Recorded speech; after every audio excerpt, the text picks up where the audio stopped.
Our book today in the Thom Hartmann Book Club is Proof of Conspiracy, How Trump's International Collusion is Threatening American Democracy by Seth Abramson.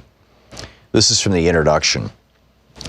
In late 2015, after Donald Trump has formally announced his candidacy for president, a geopolitical conspiracy emerges overseas, whose key participants are the leaders of Russia, Israel, Saudi Arabia, the United Arab Emirates, Bahrain, and Egypt. These 6 men decide that Trump is the antidote to their ills. For Russia, U.S. sanctions. For Israel, the lack of Arab allies. For Saudi Arabia, the United Arab Emirates, Bahrain, and Egypt, perceived threats emanating from Iran. The conspirators commit themselves to doing whatever is necessary to ensure that Donald Trump is elected. Trump's presidential campaign is aware of and benefits from this conspiracy both before and after the 2016 election. On March 19, 2018, British journalist David Hirst, the former chief foreign leader writer for The Guardian, publishes the most important report of his career. Hirst, at one time the Moscow bureau chief at The Guardian, is now editor-in-chief of his own publishing venture, a London-based Middle East watchdog called the Middle East Eye. In the spring of 2018, he reports the existence of a years-long, continent-spanning conspiracy that will eventually envelop the President of the United States, the Red Sea Conspiracy. This book denominates the conspiracy Hirst uncovers as the Red Sea Conspiracy for the simple reason that it is hatched on a yacht in the middle of the Red Sea, a seawater inlet of the Indian Ocean bordered by, among other countries, Saudi Arabia and Egypt. One imagines that in his many years as a correspondent and commentator for The Scotsman, The Huffington Post, Al Jazeera, El Arabi, Al Jaid, TRT World, which is Turkish, Masr al-Aghan, Egypt, and The Guardian, Hirst never thought he'd stumble on a story as far-reaching in its implications as the Red Sea Conspiracy. But he did, and what he found could change the course of history. This book chronicles the events around the globe that preceded and followed the fall 2015 origin of the conspiracy, with a special focus on how the conspiracy prompted Donald Trump and his aides, allies, and associates to covertly collude with 6 countries, both before and after the 2016 presidential election: Russia, Saudi Arabia, the United Arab Emirates, Israel, Bahrain, and Egypt. Events that began on the Red Sea in 2015 now influence President Trump's foreign policy toward all of these countries, toward other countries not involved in the conspiracy, such as Qatar and Iran, and more broadly toward Europe, Asia, and the Middle East. The story of the Red Sea Conspiracy begins with a man named George Nader. As reported by Hirst in the Middle East Eye, toward the end of 2015, Nader, then an advisor to the Crown Prince of Abu Dhabi, Mohammed bin Zayed Al Nahyan, known as MBZ, convened, with his patron's permission, a summit of some of the Middle East's most powerful leaders. Gathered on a boat in the Red Sea in the fall of 2015 were Mohammed bin Salman, known as MBS, Deputy Crown Prince of Saudi Arabia, who would shortly become the heir apparent to the throne of the Saudi Kingdom. MZB himself, by 2015 the de facto ruler of the United Arab Emirates. Abdel Fattah el-Sisi, the president of Egypt. Prince Salman bin Hamad, the Crown Prince of Bahrain. And King Abdullah II of Jordan. Nader, the improbable maestro of these rulers' clandestine get-together, intended the plan he posed to the men to include the nation of Libya, but no representative from that nation attended the gathering. Of the leaders aboard the yacht, 2, MBS and MBZ, are already close. According to a New Yorker interview with Richard A. Clarke, a counterterrorism advisor to Presidents Barack Obama and George W. Bush, MBS and MBZ, quote, talk on the phone all day to each other, end quote. The Red Sea meeting, although technically convened by Nader, is a means for MBZ to advance ambitions that he and MBS have designed together. The 2 Sunni Arab leaders' intention, Hirst records, is to remake the Middle East with the covert assistance of a highly placed American politician. They intend to do this by first renaming and reconstituting the membership of the 6-member Gulf Cooperation Council, the GCC, which in 2015 comprises Saudi Arabia, the United Arab Emirates, Bahrain, Kuwait, Oman, and Qatar, while reorienting, too, its regional ambitions and global alliances. The proposed GCC realignment would evict Kuwait, Oman, and Qatar from the Council and replace these three countries with Egypt, Jordan, and Libya, thereby eliminating the entity's historical association with the Persian Gulf and remaking it as, instead, an alliance constituting, quote, an elite regional group of 6 countries which would supplant the GCC and form the nucleus of a coalition of pro-U.S. and pro-Israeli states in the Middle East, end quote. According to 2 sources briefed on the 2015 Red Sea Summit, quote, Nader said this group of states could become a force in the region that the United States government could depend on to counter the influence of Turkey and Iran, end quote. Prior to 2015, Turkey and Saudi Arabia had intermittently enjoyed strong diplomatic ties. The book Proof of Conspiracy by Seth Abramson. Want to connect with the show online? You can find the Thom Hartmann Program on Facebook.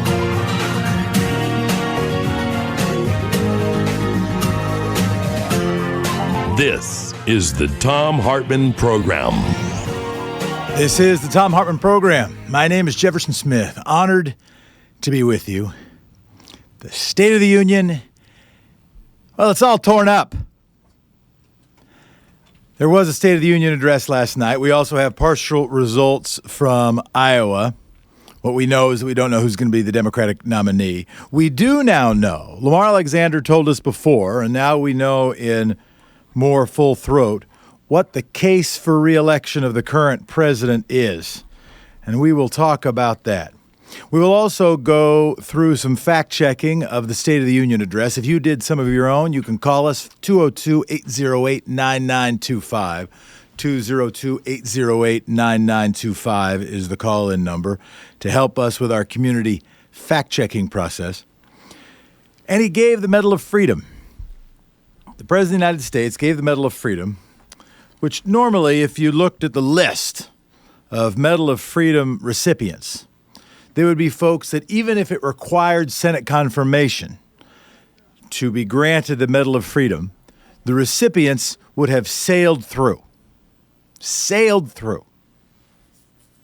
It is now fair to say that a Medal of Freedom recipient has won the medal, earned the medal, can we say earned, whose Senate confirmation of such a thing were required, would not sail through. I'm talking, of course, about Rush Limbaugh. I come here not to insult Caesar nor to bury him, but to go through some facts and to also congratulate right-wing talk radio for over the last, let's call it 35 years, winning.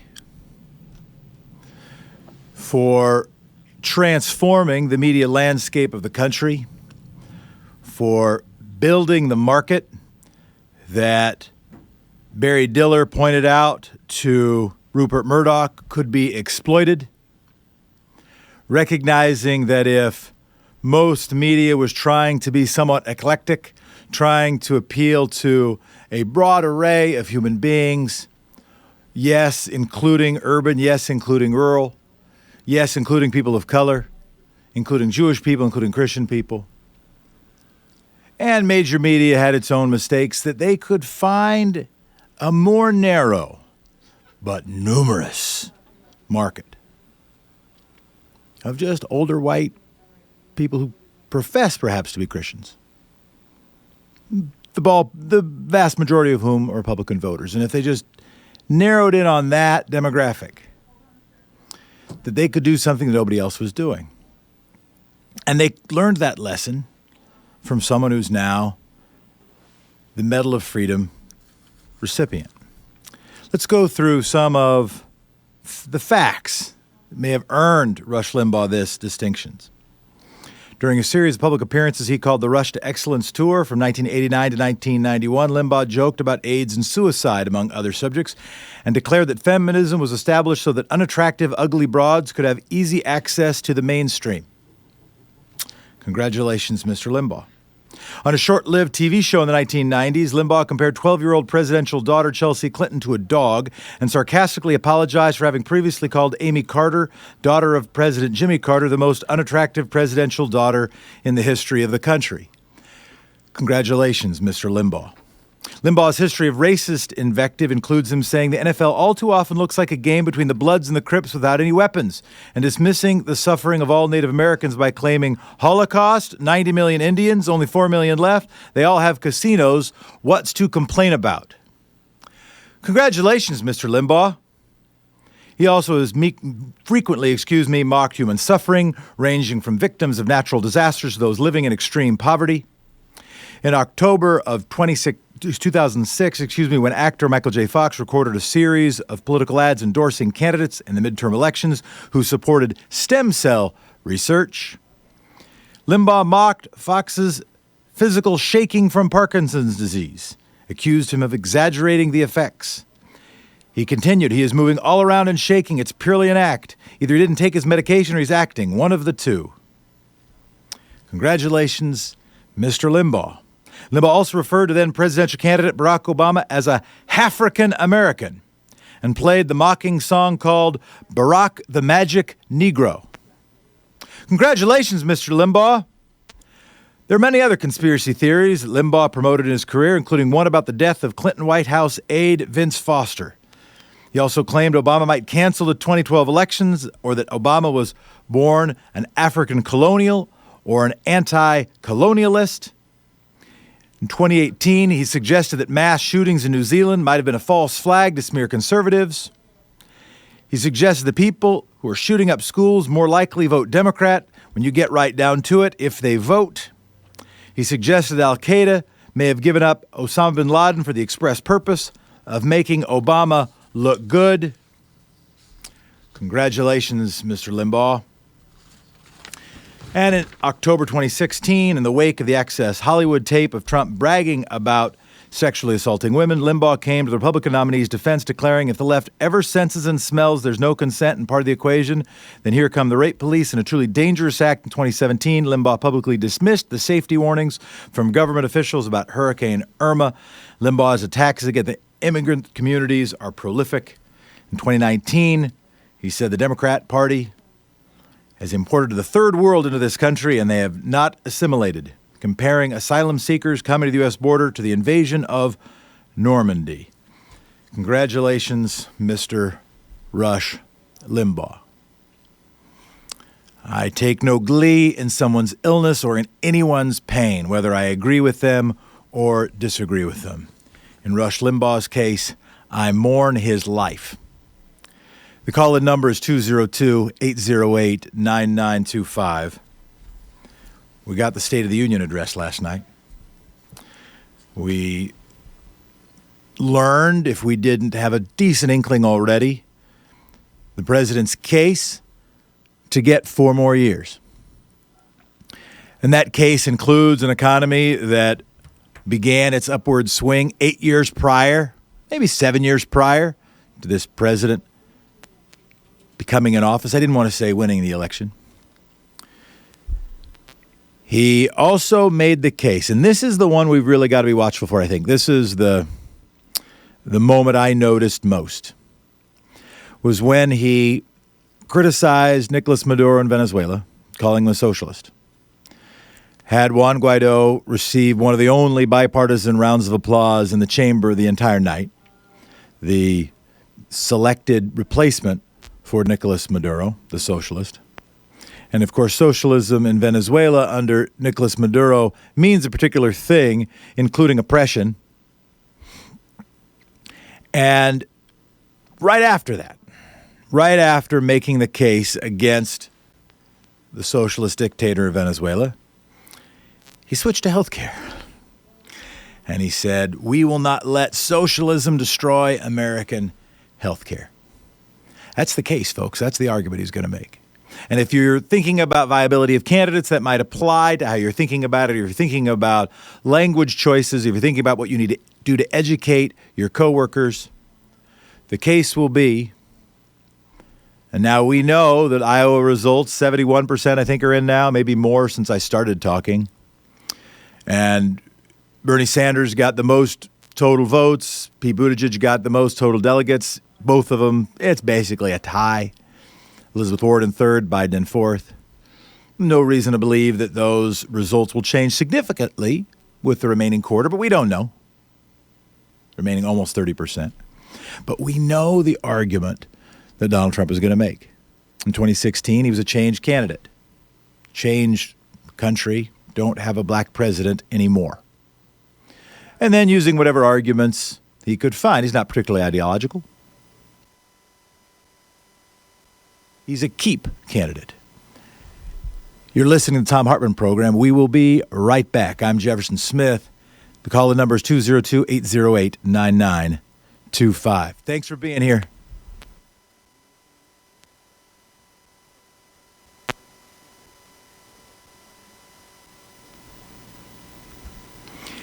Bill from Sebastian, Florida, you're on the air.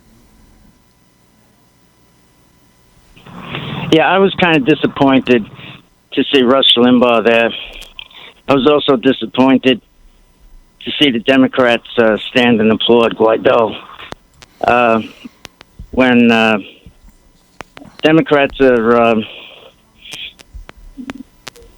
criticizing socialist governments like Maduro's, who, incidentally, was a union bus driver, if I'm not mistaken. It's like criticizing Ralph Cramden, for goodness sake. This is the Thom Hartmann Program. Thanks, Bill. We'll be right back. You're listening to the Thom Hartmann Show. I'm Jefferson Smith. Looks like we're back on Rick on Free Speech TV from Libby, Montana. Go ahead. Oh, hi. Hey, you're doing a good job. Thanks, Rick. And where's Tom?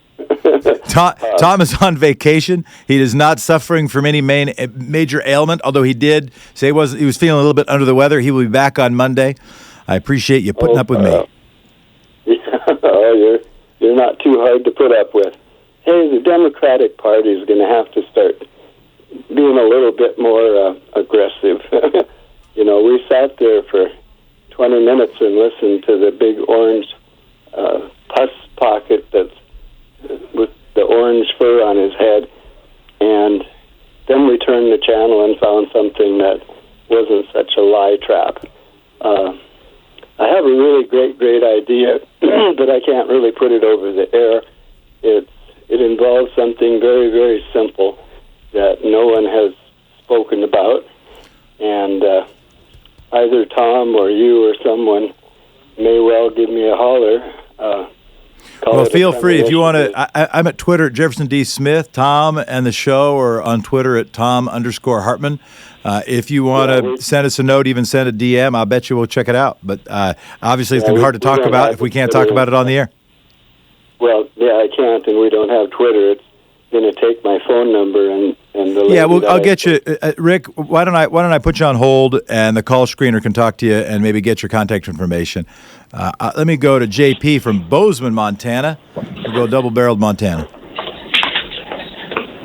Hey, Jefferson, you're doing an awesome job. Thanks. I'm just calling to clarify a meme that's getting spread by the establishment Democratic Party. It's being spread through, even Stephanie Miller repeated it, and Bob Seska on her show repeated it, saying that Bernie Sanders was trying it. They changed the caucus system for Bernie Sanders. The Unity Reform Commission was made up of 21 members. 10 of them were Hillary supporters. 3 of them were Tom Perez appointments, and 8 of them were Bernie Sanders supporters.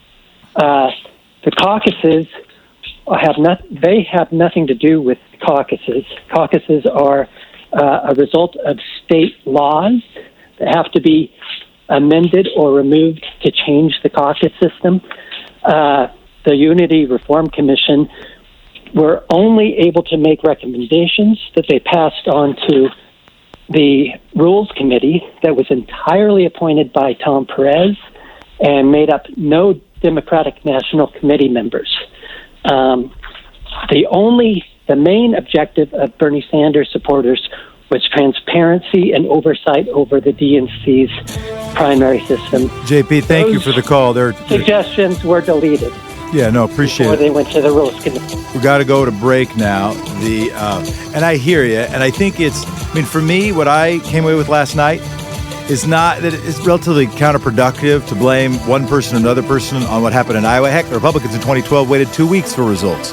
We've got to be focusing on this election, the long term, and recognizing that the enemy is not some other Democratic candidate. Our free Hartmann Report podcast recaps the show every day. It's available wherever you find great podcasts.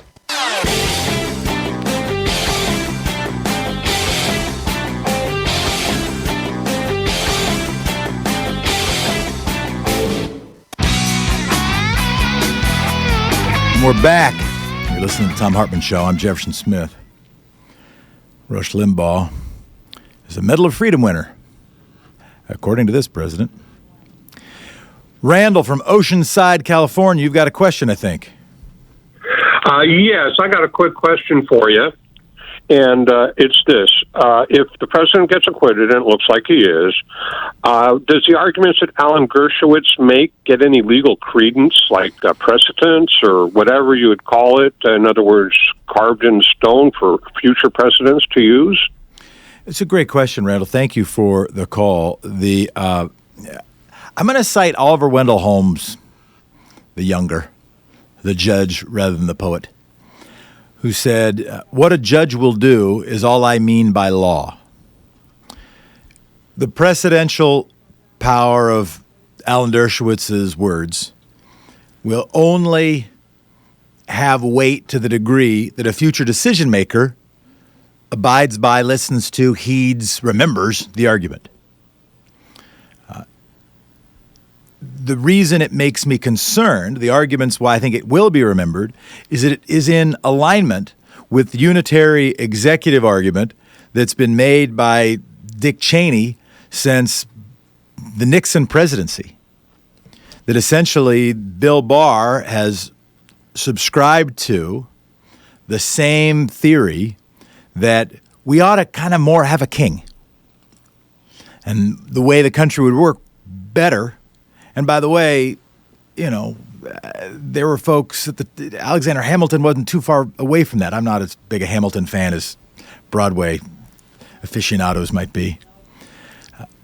And the argument that we should have something like a king, I seem to remember, not in my own lifetime, that a revolution was fought over the matter, but that argument is pretty closely connected to the Dershowitz argument. For people who don't remember the Dershowitz argument, it was recent, but you can't pay attention to everything, when he said that because the president is doing it, if the president is trying to manipulate a foreign government to manipulate our elections, the re-election of a president is in the public interest.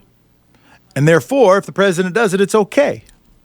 Now, I think most people who are sensible looked at that argument and said that is not only scary, it's also absurd. Because if you combine that, if the president does it, it's okay. If the president, just extrapolate that out, right?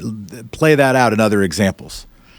If a president manipulates voting machines, well, he's doing it in the public interest because he wants to be reelected. And the reelection of the president is in the public interest. Therefore, it's okay. If he wants to bribe elections officials, if he wants to suppress the vote with armed guards, if he wants to do stuff that 85% of the country would think was absurd, scary, and fascistic, well, it's in the public interest. Re-election of the president. It's what he wants to do. Most people looked at that and said it's an absurd argument. But then if you combine that, if impeachment can't be used as a tool to do something, to go after a president who's doing something for his own re-election. Well, don't worry, Jeff. You described conduct that was indictable. If you actually assaulted potential voters, that's a crime. If you committed bribery or fraud, that's a crime. So we don't need the tool of impeachment. We can use the tool of indictment. Oh, but wait a minute. We can't. Because Bill Barr's Department of Justice says that we can't. That a president can't be indicted. And then, therefore, literally, not as some partisan argument, not as some tool of a democratically led House of Representatives, but as a logical, unassailable conclusion that a president is above the law. If they can't be impeached for doing something that they think is in the interest of their reelection, because it's in the public interest, and they can't get indicted even if it's criminal, what's that leave? It's absurd and it's scary. Now, it's very absurdity. It's very absurdity is one reason I'd say, I don't see every defender of a future president using that argument.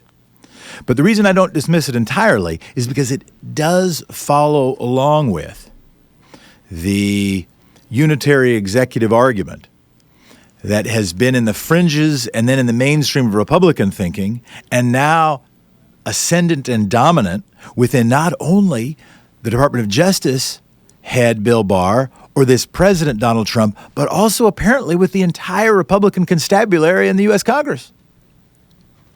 Maybe Mitt Romney thinks that, we have the rule of law rather than the rule of a guy. That's my response. I don't know if it's an answer. Raymond from Tacoma, Washington. Thanks for calling. Thank you for taking my call, Dr. Smith. You did Dr. one Smith, congratulations nice. for. I didn't know. I was told I was going to have to do a lot of different kind of schooling to get the doctor. I guess you can. I got a Juris Doctor, but no lawyer seems like a jerk if he calls himself a doctor. But I'll take it. Dr. Smith sounds great. Go ahead, Raymond. Yeah, you missed one congratulations for him when he called Barack Obama and then Secretary of State Barack's hoes, and he said that about Michelle Obama and Hillary Clinton, and I was just appalled. And I called the station, and they went like, "So what?" But yeah, congratulations, Mr. Limbaugh. Raymond, thanks for the call. And to be clear, I am not clutching my pearls over bad language. I've used bad language, but it is important to call out that trolling culture ended up dominating a movement, and that movement dominated a country. I'm not too upset about bad language. I just don't think the philosophy that underlies it ought to be in charge of the country. You're listening to the Thom Hartmann Program. Call 202-808-9925. This is the Thom Hartmann Program. The call-in line is 202-808-9925.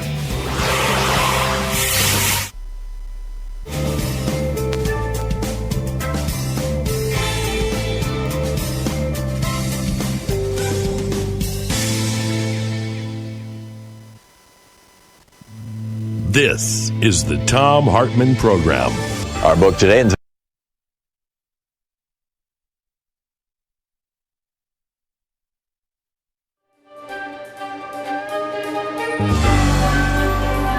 Our book today in the Thom Hartmann Book Club is Proof of Conspiracy, How Trump's International Collusion is Threatening American Democracy by Seth Abramson. This is from the introduction. In late 2015, after Donald Trump has formally announced his candidacy for president, a geopolitical conspiracy emerges overseas, whose key participants are the leaders of Russia, Israel, Saudi Arabia, the United Arab Emirates, Bahrain, and Egypt. These 6 men decide that Trump is the antidote to their ills. For Russia, U.S. sanctions. For Israel, the lack of Arab allies. For Saudi Arabia, the United Arab Emirates, Bahrain, and Egypt, perceived threats emanating from Iran. The conspirators commit themselves to doing whatever is necessary to ensure that Donald Trump is elected. Trump's presidential campaign is aware of and benefits from this conspiracy both before and after the 2016 election. On March 19, 2018, British journalist David Hurst, the former chief foreign leader writer for The Guardian, publishes the most important report of his career. Hurst, at one time the Moscow bureau chief at The Guardian, is now editor-in-chief of his own publishing venture, a London-based Middle East watchdog called the Middle East Eye. In the spring of 2018, he reports the existence of a years-long, continent-spanning conspiracy that will eventually envelop the President of the United States, the Red Sea Conspiracy. This book denominates the conspiracy Hurst uncovers as the Red Sea Conspiracy for the simple reason that it is hatched on a yacht in the middle of the Red Sea, a seawater inlet of the Indian Ocean bordered by, among other countries, Saudi Arabia and Egypt. One imagines that in his many years as a correspondent and commentator for The Scotsman, The Huffington Post, Al Jazeera, El Arabi, Al Jaid, TRT World, which is Turkish, Masr al-Aghan, Egypt, and The Guardian, Hearst never thought he'd stumble on a story as far-reaching in its implications as the Red Sea conspiracy. But he did, and what he found could change the course of history. This book chronicles the events around the globe that preceded and followed the fall 2015 origin of the conspiracy, with a special focus on how the conspiracy prompted Donald Trump and his aides, allies, and associates to covertly collude with 6 countries, both before and after the 2016 presidential election: Russia, Saudi Arabia, the United Arab Emirates, Israel, Bahrain, and Egypt. Events that began on the Red Sea in 2015 now influence President Trump's foreign policy toward all of these countries, toward other countries not involved in the conspiracy, such as Qatar and Iran, and more broadly toward Europe, Asia, and the Middle East. The story of the Red Sea conspiracy begins with a man named George Nader. As reported by Hearst in the Middle East Eye, toward the end of 2015, Nader, then an advisor to the Crown Prince of Abu Dhabi, Mohammed bin Zayed Al Nahyan, known as MBZ, convened, with his patron's permission, a summit of some of the Middle East's most powerful leaders. Gathered on a boat in the Red Sea in the fall of 2015 were Mohammed bin Salman, known as MBS, Deputy Crown Prince of Saudi Arabia, who would shortly become the heir apparent to the throne of the Saudi kingdom; MZB himself, by 2015 the de facto ruler of the United Arab Emirates; Abdel Fattah el-Sisi, the president of Egypt; Prince Salman bin Hamad, the Crown Prince of Bahrain; and King Abdullah II of Jordan. Nader, the improbable maestro of these rulers' clandestine get-together, intended the plan he posed to the men to include the nation of Libya, but no representative from that nation attended the gathering. Of the leaders aboard the yacht, 2, MBS and MBZ, are already close. According to a New Yorker interview with Richard A. Clarke, a counterterrorism advisor to Presidents Barack Obama and George W. Bush, MBS and MBZ, quote, talk on the phone all day to each other, end quote. The Red Sea meeting, although technically convened by Nader, is a means for MBZ to advance ambitions that he and MBS have designed together. The 2 Sunni Arab leaders' intention, Hearst records, is to remake the Middle East with the covert assistance of a highly placed American politician. They intend to do this by first renaming and reconstituting the membership of the 6-member Gulf Cooperation Council, the GCC, which in 2015 comprises Saudi Arabia, the United Arab Emirates, Bahrain, Kuwait, Oman, and Qatar, while reorienting, too, its regional ambitions and global alliances. The proposed GCC realignment would evict Kuwait, Oman, and Qatar from the Council and replace these 3 countries with Egypt, Jordan, and Libya, thereby eliminating the entity's historical association with the Persian Gulf and remaking it as, instead, an alliance constituting, quote, an elite regional group of 6 countries which would supplant the GCC and form the nucleus of a coalition of pro-U.S. and pro-Israeli states in the Middle East, end quote. According to 2 sources briefed on the 2015 Red Sea Summit, quote, Nader said this group of states could become a force in the region that the United States government could depend on to counter the influence of Turkey and Iran, end quote. Prior to 2015, Turkey and Saudi Arabia had intermittently enjoyed strong diplomatic ties. The book Proof of Conspiracy by Seth Abramson. Hey, my new book, The Hidden History of the War on Voting, Who Stole Your Vote and How to Get It Back, is arriving in bookstores on February 10th. More information is available at all fine bookstores. I cover how the heartbeat of democracy depends on the vote. This book goes into depth on the racist legacy of our vote and the unique struggles of African Americans, women, and Native Americans. In part 2, there's a deep dive into the economic royalist modern war on voting. And part 3 is the solution section, how to get out there and get active. I'm also on the road to the book tour for The Hidden History of Voting.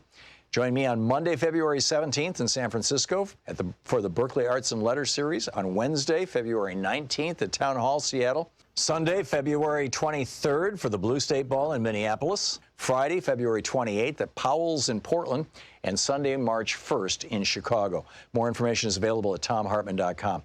This book is the third in the series after The Hidden History of Guns, the Second Amendment, and The Hidden History of the Supreme Court, the Betrayal. Howdy, everybody. I'm Jefferson Smith. Thanks for being with us. This is the Thom Hartmann Program. And Tom will indeed be sharing his book, probably signing stuff, February 15th in Studio City. Also be with Stephanie Miller and Greg Palast. His book, The War on Voting. Going to L.A. Shout out to KPFK. Really, by the way, hugely appreciate the affiliate radio stations and other folks who help carry this program. To all the non-commercial radio stations, all the commercial radio stations, everybody that helps hold up some number of candles so that the progeny of Rush Limbaugh are not merely monotheistic across the firmament. So there is some alternative, and Tom offers a huge share of that alternative. And thank you to everybody who makes that possible. Shout out to my home station back in Portland X-Ray. I miss you. I will be back soon. And by the way, I said this on Monday, but I didn't pay it off. I'm going to pay it off now. Tom and I sat down and did a long-form interview. It was about corporate personhood and about the arc of Supreme Court precedent on corporate power that I think is so much more important now that we see the direction of the Supreme Court. That if you look at George Will, who's no Trump fan, has said, well, Trump's going to have lasting negative impact on the Republican Party. We need judges who will overturn publicly supported and popularly voted upon items, and praised the Lochner era of the last century when the court was throwing out social welfare legislation and very nearly led to the expansion of the court from 9 to 12 under Franklin Delano Roosevelt. That idea, the Nancy MacLean idea, let's call it the Koch brothers idea, Nancy MacLean calling it out in her book Democracy in Chains, that the big game since Brown versus Board of Education has been to control the federal judiciary, control Article 3, because it can trump Article 1. I use the word on purpose, because the federal courts can trump what Congress does. And yeah, during a couple decades, the Federalist Society was built saying, oh, we need to be strict constructionists and judges shouldn't be activists. What they actually meant was government should not be an activist in order to make people's lives better. And we should use whatever tool we can to limit that. If judges are using the power of the federal government to try to bend the arc of history towards justice around a woman's right to choose and around desegregating schools, then we've got to hobble judges. If Congress is using its powers to combat climate change, to open up democracy, to protect the middle class, to regulate nefarious conduct by large financial organizations, well, we've got to block that, and we can block that with judges. That's not me talking. That is George Will talking. Understanding the primacy, the importance of the federal judiciary, and understanding the movement, so much attention we spend to the occupant of the White House. Like cats with laser beams. He tweets and he says, hey, wait, look at that. What happened over there? Oh, yeah, something over there. But this has not been a random or scattered movement. This has been an onward, inexorable, step-by-step move for 50 years now to be able to trump popularly elected social welfare and environmentally protective legislation. That's the game. And you can do that with the courts, and now they got them. 85% of Trump-appointed judges are Federalist Society members. $250 million has been spent to identify them, vet, and confirm them. There is no financial pool on the other side, on any opposing side. There's not a two-side Democratic fight, to be clear. There is a movement that has been better funded than any propaganda movement in the history of the world. It's taken over the country, and now it has taken over the federal judiciary. Anyway, Tom and I had a chance to talk about that. Mostly him talking, mostly me asking questions. And I said we did that, but I didn't share where you could find it. You can find it at Democracy Nerd, which is a podcast we do. We do episodes as things come up. You can check it out at xraypod.com. Probably if you Google Democracy Nerd and scroll down. We haven't done that many episodes. We don't promote it much. But I'm thinking some people here might want to listen to that. And there were a couple people that emailed and asked me about it. Also, want to put a plug in for Thursday, tomorrow. When I have a chance to be Tom's substitute teacher, I like to not only focus on my frustrations, and to be clear, I feel them, and I know that you do too, and judging by the phone calls that light up the board in front of me, it frustrates you a lot. When you listen to a president of the United States stand in the halls of Congress bashing on illegal aliens and forgetting the words on the Statue of Liberty, I'm sure you get frustrated. I have to imagine at least a couple people yelled at the television. My wife yelled at the television. I listened to my wife. I tried to breathe, but not because I had no feelings about the matter. But we try also to focus on gratitude, to shine a light on the good stuff that's happening. As I've been saying before, and as I'll say lots of times, this is a long game. Take over the federal judiciary took this team 50 years to do it in full. 50 years of absolute step-by-step investment and strategy, year by year, month by month, election by election, appointment by appointment, radio station by radio station, TV network by foundation investment, to build the apparatus that now, even if Trump loses, even if we have a decade, even if we suffer from a recession or a depression at some point, and we are reminded as we were 100 years ago, oh, wait a minute, we better have a government that checks rampant greed.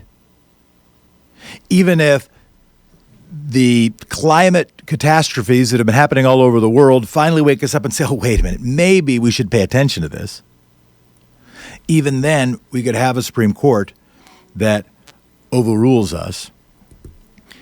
Recognize it's going to be a long exercise, and many of the victories we need to win will be at home.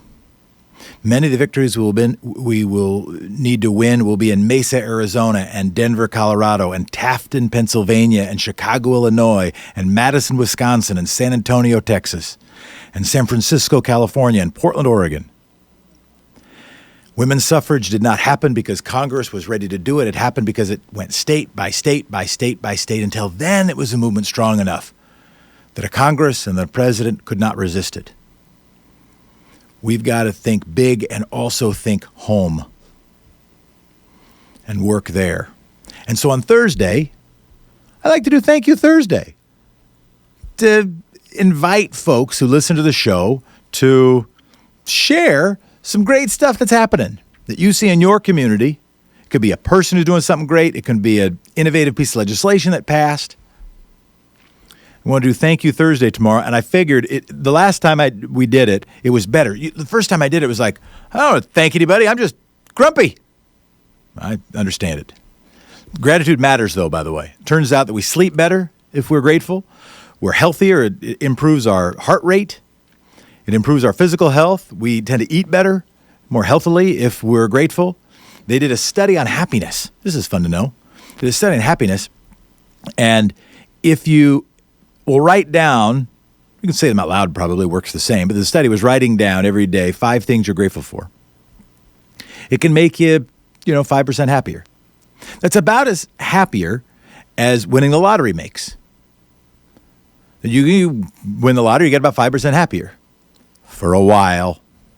And then you go back to the same happiness level you were before you won the lottery. But if you keep expressing gratitude, you can win the happiness lottery for the rest of your life. Gratitude matters. Activism can be soul-filling, and it can also be energy-sucking. It can feel like you're spending your energy to try to make things better for people beyond yourself. It's one of the reasons why I say you're priceless. It's because we need more activist energy, and we need to reward those activists with love. They're not doing it for no-bid contracts. They're not doing it for stock options.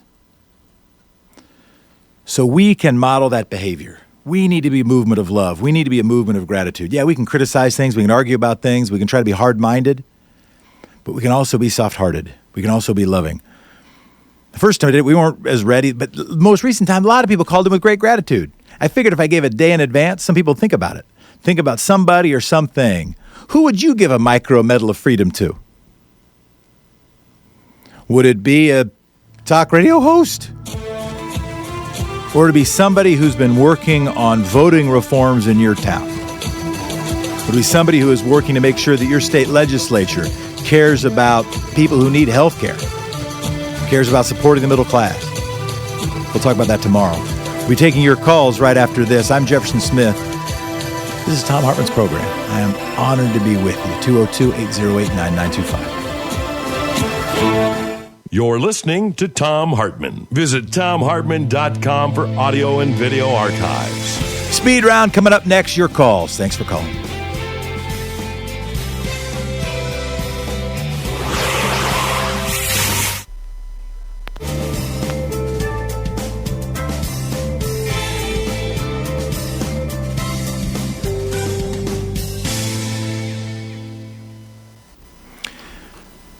Want to hear from Varick. Varick in San Francisco, who disagrees with me about Rush Limbaugh. Go ahead, Varick.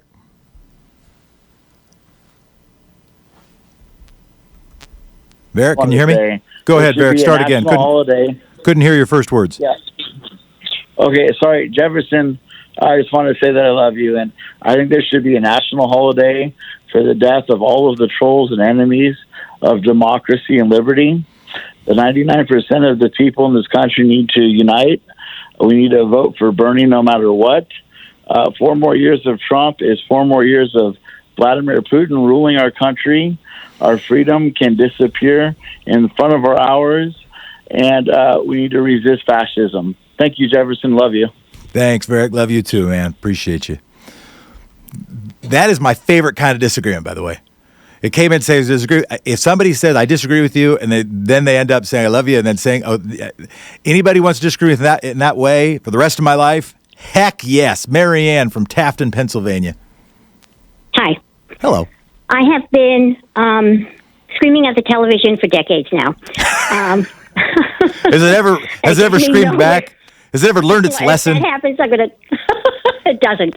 Darn it. This 50 years of nastiness that has spewed out from the virulent right wing has contributed to right wing nasty radio and the rise of, I hate to say it, Rush Limbaugh, and the rise of faux noise, which is what I call Fox News. And thank you, William Buckley. We need to do something about. The Democrats get blamed for everything. The I was going to talk about that, but what I just mentioned about the 50 years of the Republicans trying to get a hold of the government, and they had a foothold not too long ago. Thank God the 2018 election happened, and people woke up and saw that. This man now is going to get away with a criminal offense that Bill Clinton did not even commit. This man is a traitor.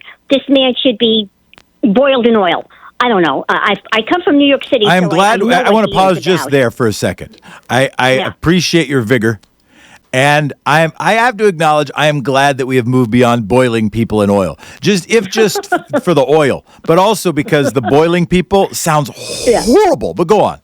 I know, but think about all the horrible things. I come from New York City originally. I've known about this man since I was a young woman there. He is just an abomination, and yet I'm talking to somebody who is a Republican yesterday, a young guy, and he I can't understand. It just boggles my mind, and I'm not shutting my mouth anymore when I hear this stuff about President Obama, and he was the cause of the debt that we're in. And I had to walk out of the building I was in because I just couldn't talk to him anymore. I was just beside myself. What are we going to do? If this man gets 4 more years, we are gone. We are gone. Marianne, thank you so much. And I'm going to cite, I said it yesterday, I'm going to say it again. I'm going to cite Paul Wellstone. Don't complain, organize.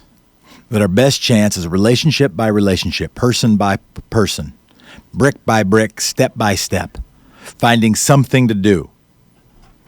We can't do everything, but we can do something. We can find something to do. And if we can get 1 million more people doing something, if we can win local ballot initiatives, if we can win legislative chambers in advance of redistricting, if we can win a couple U.S. Senate seats, if we can win public financing in cities, if we can win open voter registration, automatic voter registration in states, we can build a pro-democracy movement in this country. Let's not just complain, let's organize. I'm Jeff, this is Thom Show.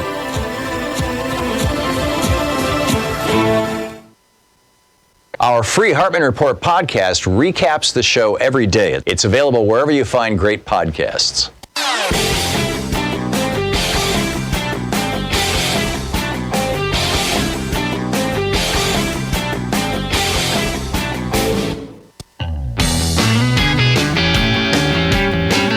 Welcome back, everybody. I have to tell you something I'm grateful for. Being here.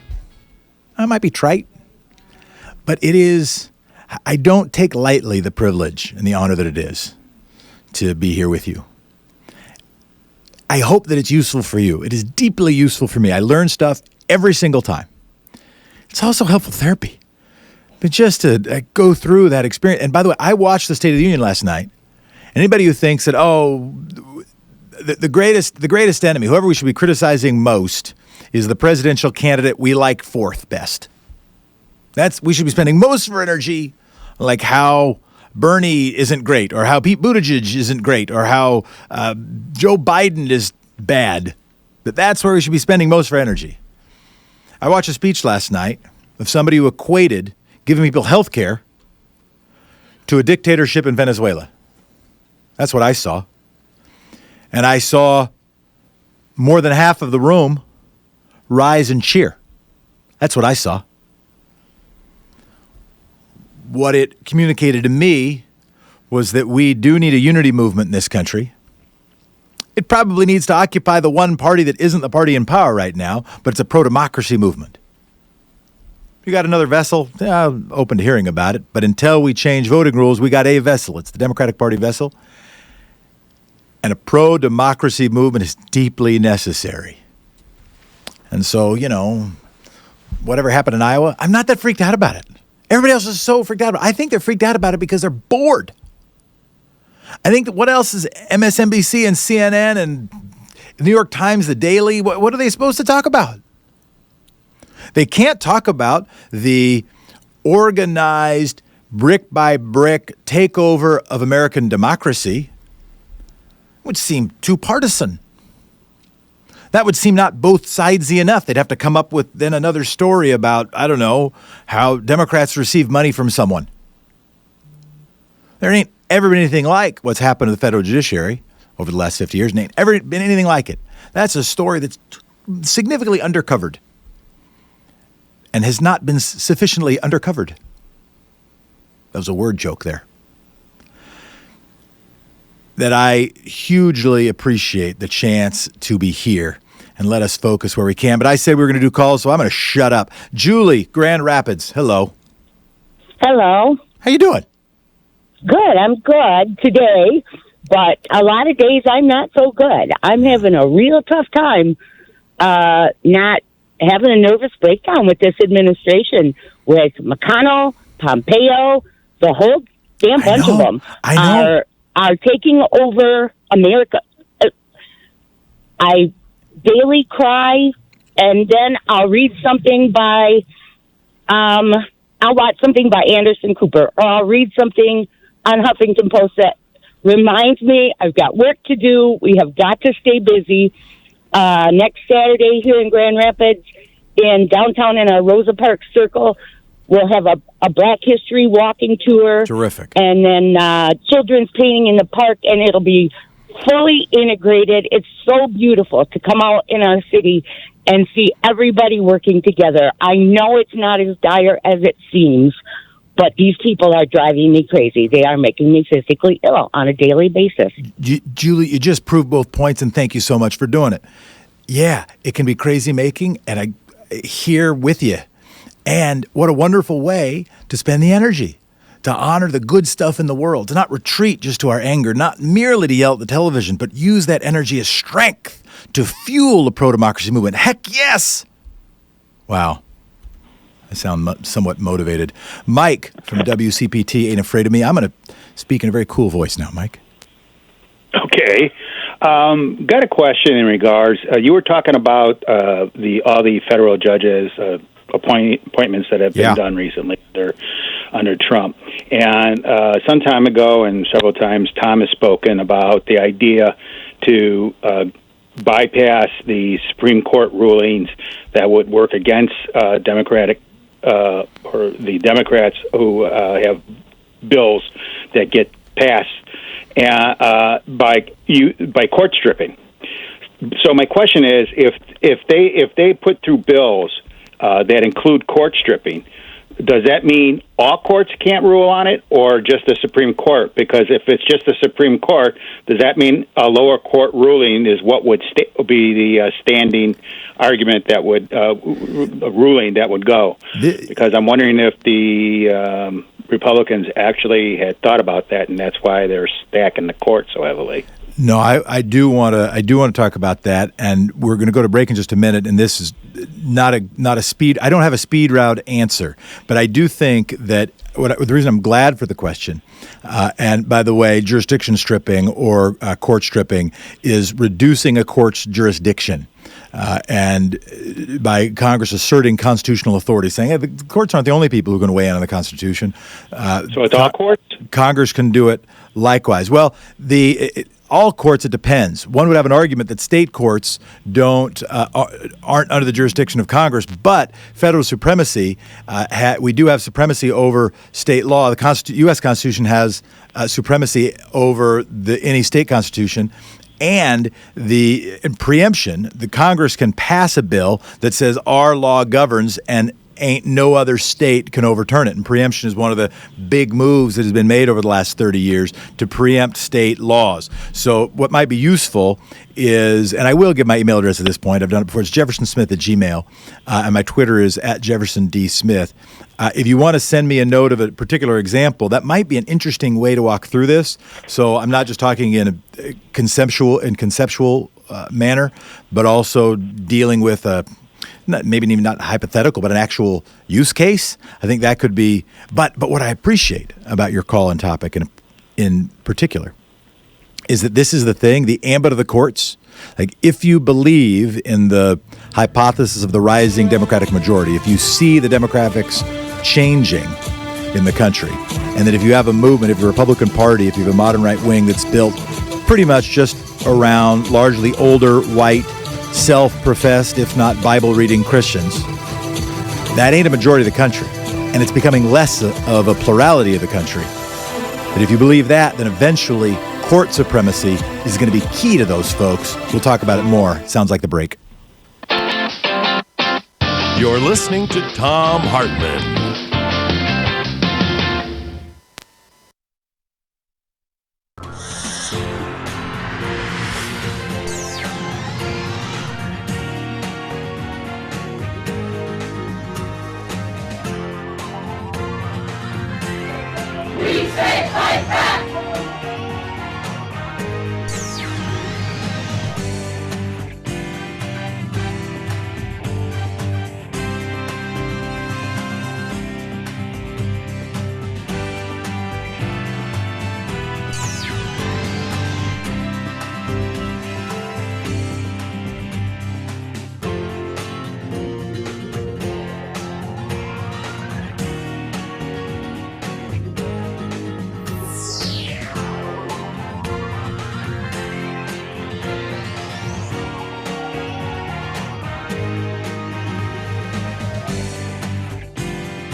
Want to connect with the show online? You can find the Thom Hartmann Program on Facebook, Twitter, and Instagram. Hey, my new book, The Hidden History of the War on Voting, Who Stole Your Vote and How to Get It Back, is arriving in bookstores on February 10th. More information is available at all fine bookstores. I cover how the heartbeat of democracy depends on the vote. This book goes into depth on the racist legacy of our vote and the unique struggles of African Americans, women, and Native Americans. In part 2, there's a deep dive into the economic royalist modern war on voting. And part 3 is the solution section, how to get out there and get active. I'm also on the road to the book tour for the Hidden History of Voting. Join me on Monday, February 17th in San Francisco for the Berkeley Arts and Letters series. On Wednesday, February 19th at Town Hall, Seattle. Sunday, February 23rd for the Blue State Ball in Minneapolis. Friday, February 28th at Powell's in Portland. And Sunday, March 1st in Chicago. More information is available at thomhartmann.com. This book is the third in the series after The Hidden History of Guns and the Second Amendment and The Hidden History of the Supreme Court and the Betrayal of America.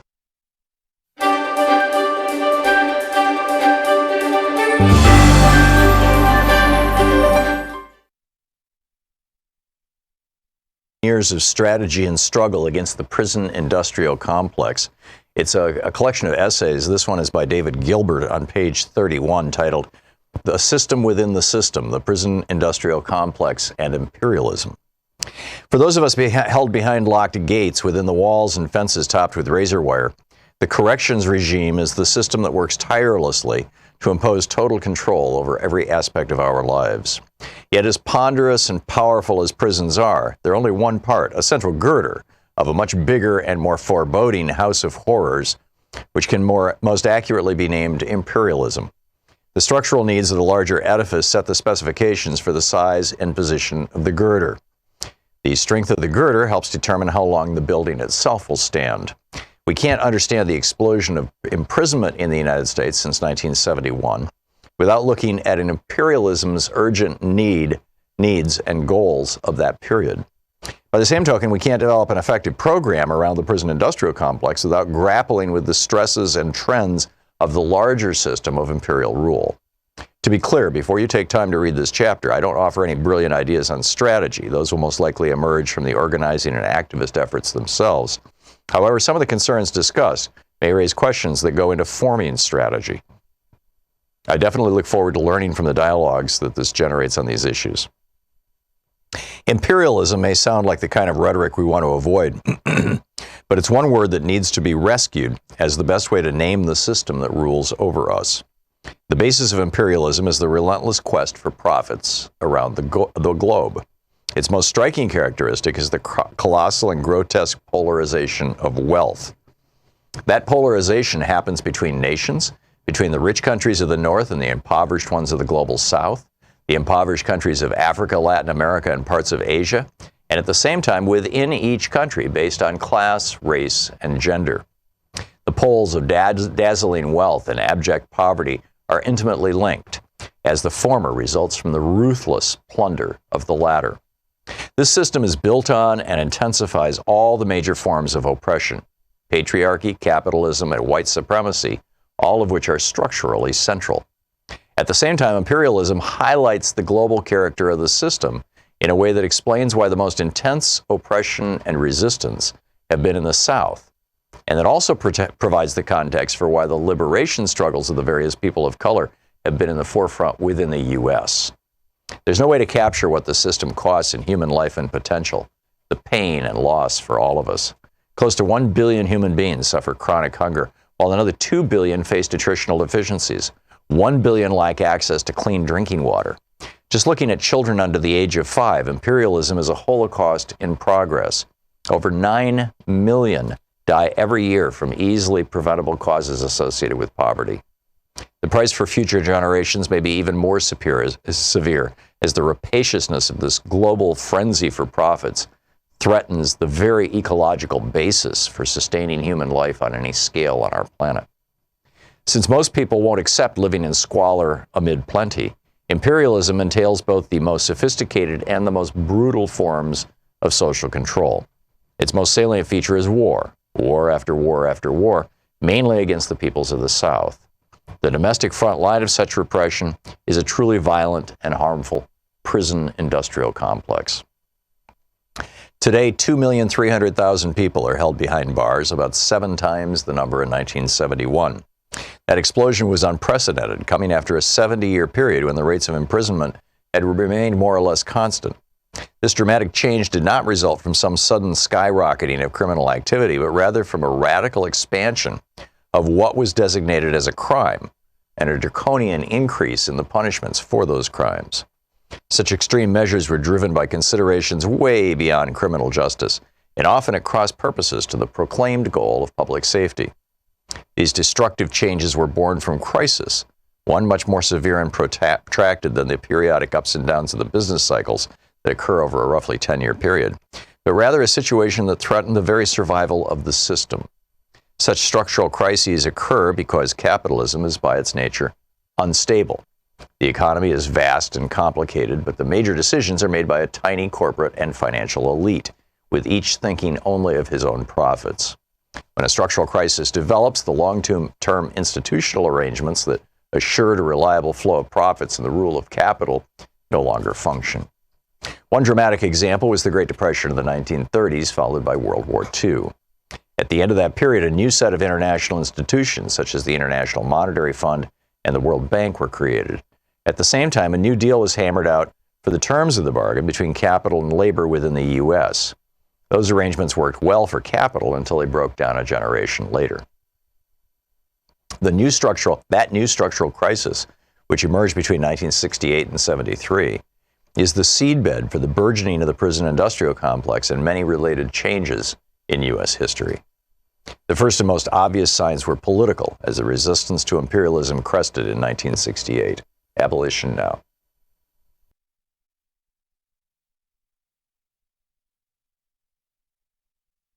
His book,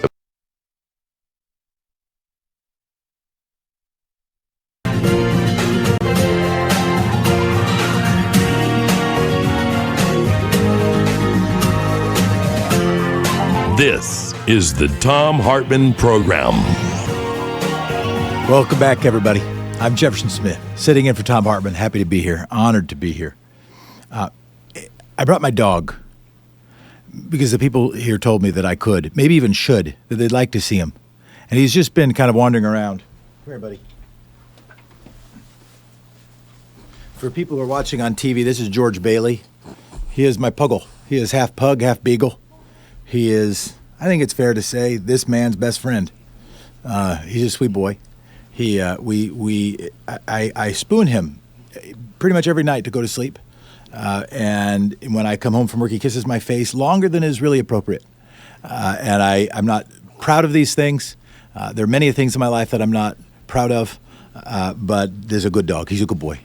All right. And yes, he was named George Bailey before Elizabeth Warren. Well, at least before I knew what Elizabeth Warren named her dog. Good boy. I was told I should do that. Is it pandering? Is it pandering to show the dog? Probably pandering. For people listening on the radio, I held him up real close to the microphone so that you could, still not see him. Let's get to phone calls. I also want to talk a little bit about Nancy Pelosi tearing up the speech. And I suspect somebody will call in about that. But let's take Galen from San Francisco. Hello, Galen. Hi, how are you, Jeff? I appreciate and I'm very grateful you took my call, and I'd be very happy if someone could explain to me how the delegates in Iowa are chosen and how that relates to the popular vote. Got it. So it's actually a little bit, thank you, Galen, it's a little bit like, it's frankly not too different from the Electoral College in some respects. They've got 1,687 precincts. And plus, I think it's 85 satellite locations, one of which I think is in the Republic of Georgia, to make it easier for some people who aren't as ambulatory or can't be present in one of the other locations. And they identify, caucuses in each that have a captain in each of these places. And the reason why, for instance, Bernie Sanders could win the popular vote and Pete Buttigieg could win the delegate count is very similar to how Hillary Clinton could win the popular vote and Donald Trump could win the delegate count, because your precinct gets some votes, right? Your geographic region gets some votes, not merely dependent on how many people show up to your caucus.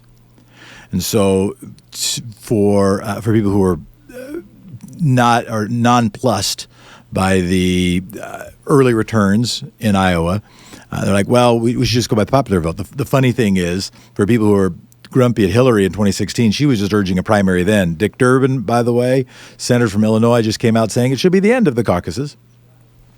But anyways, you just show up and you stand in the place for I joked yesterday, I said it was like playing Red Rover in a high school gym. They're not all in high school gyms, but it seems like all the ones that I saw on TV were high school gyms.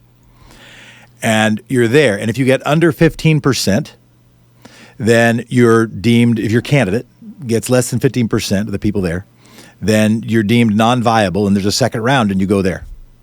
And you count it up. And each person who's there, and by the way, there's lots of good stuff on the internet that you can read. You don't have to take my word for it. And if I miss some important portions, I wouldn't be shocked. But then they apportion out the delegates based on the share of folks who were there relative to the number of delegates that location has to win. And that's why in a less populated place that Buttigieg might have really organized with greater vigor, that if he wins in some of those places, they don't have quite as many people that show up to the caucuses, that he might not get as many caucus votes, but he could get more delegate votes. Is that helpful? Does that come close? Let's go to Andy from Grand Rapids, Michigan. Go ahead, Andy. Hey, Jefferson. Hey, buddy. Hey, I was just wondering what your opinion was of Gretchen Whitmer's Democratic response for Mr. Trump there. I thought she did a good job. And I, of course I do since I'm from the state of Michigan. So, sure. But I just wondered what you thought about it. Yeah, I found telling that afterwards the commentators on MSNBC at least were saying, well, what she had to do was really hard. Trying to follow the State of the Union in just some room was really hard. There would have been a few things, and Gretchen Whitmer seems like a neat person and took a tough assignment. I don't know that her performance vaulted her into the conversation for presidential candidate in 2024 or 2028. I guess that's what I would say about that. But what it made me think is what could be done with the response. I am generally, I don't want to fall into the trap of like criticizing folks. They're doing their best, and they're trying to stand up for democracy, and so I understand that. But I do think that there are opportunities that the response to the State of the Union tends to miss. One, Chris Matthews offered. Yeah, I'll offer them. I'll suggest them. One is what Chris Matthews suggests is actually making it a response. In fact, doing a fact check.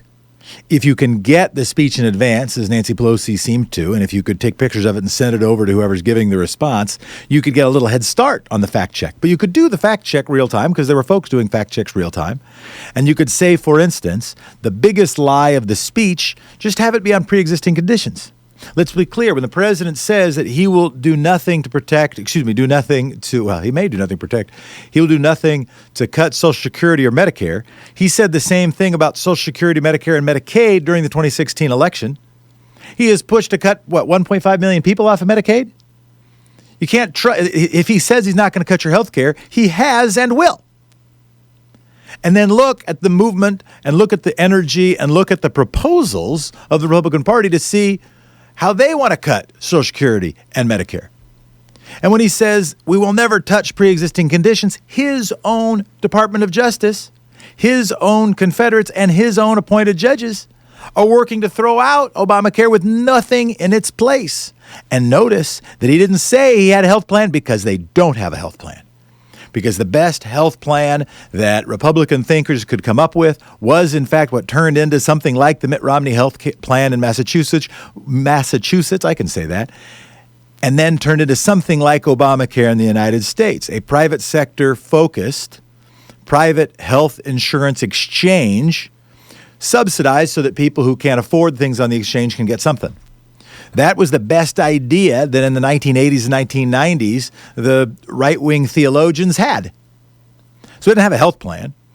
I would have thought it would have been interesting for the response to go through what he said and actually respond to it, not just use it as an opportunity to give a speech. That was one thought, and I thought Chris Matthews was sort of about right with that. Another one, I think it would have been interesting had they done a rally. I think it would have been interesting instead of because part of the problem is the scene. When you give the State of the Union, you have a wonderful set, right? I mean, it's just like you've got all these generals, you got Supreme Court justices, you got senators, you got members of Congress. You have a chance to put in plants of your 3 supporters that look like they might not be your supporters, and your military heroes that you want to pin medals on, or maybe they're just right-wing talk show hosts. It's a great set. And if you do the response and you're just sort of in a room with a flag behind you and a microphone, it's hard to match that set. The production value is hard to compete with. But I think you could plan, because you know when it's happening, I think you could do something that actually included human beings. That said, this is going to be a people's response, and we're going to have people in the room. That's the second thing. A third thing, what my wife wishes they had done, is just go through and say, listen, I know you've been paying attention to other stuff, and we know what the Republicans are going to do, and they're going to vote to try to let this president off the hook. But just have Adam Schiff or someone else going through and talking about why the president's unfit to serve. And my fourth idea of what to do with the State of the Union is actually do a slide deck, actually do a PowerPoint presentation, or at least have visuals like Ross Perot had. So you try to capture people. I think you can use the lower production value to your advantage if you do have some visuals. Those are my take. Not to knock the good governor, but to offer thoughts for the future. Thanks for calling, and I'll be right back. This is the Thom Hartmann Program. This is the Thom Hartmann Program, 202-808-9925.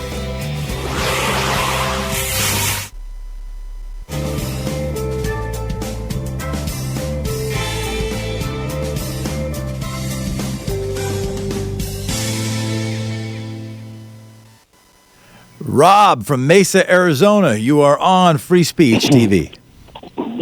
Yeah, Jefferson, thank you. Hey, the high value I get from listening to Tom is seamless when you're on, so thank you. Hey, thanks, man. The comment I wanted to make is for us going forward, especially after today, we got to start chanting, lock him up at the rallies. We got to, I want to see a candidate.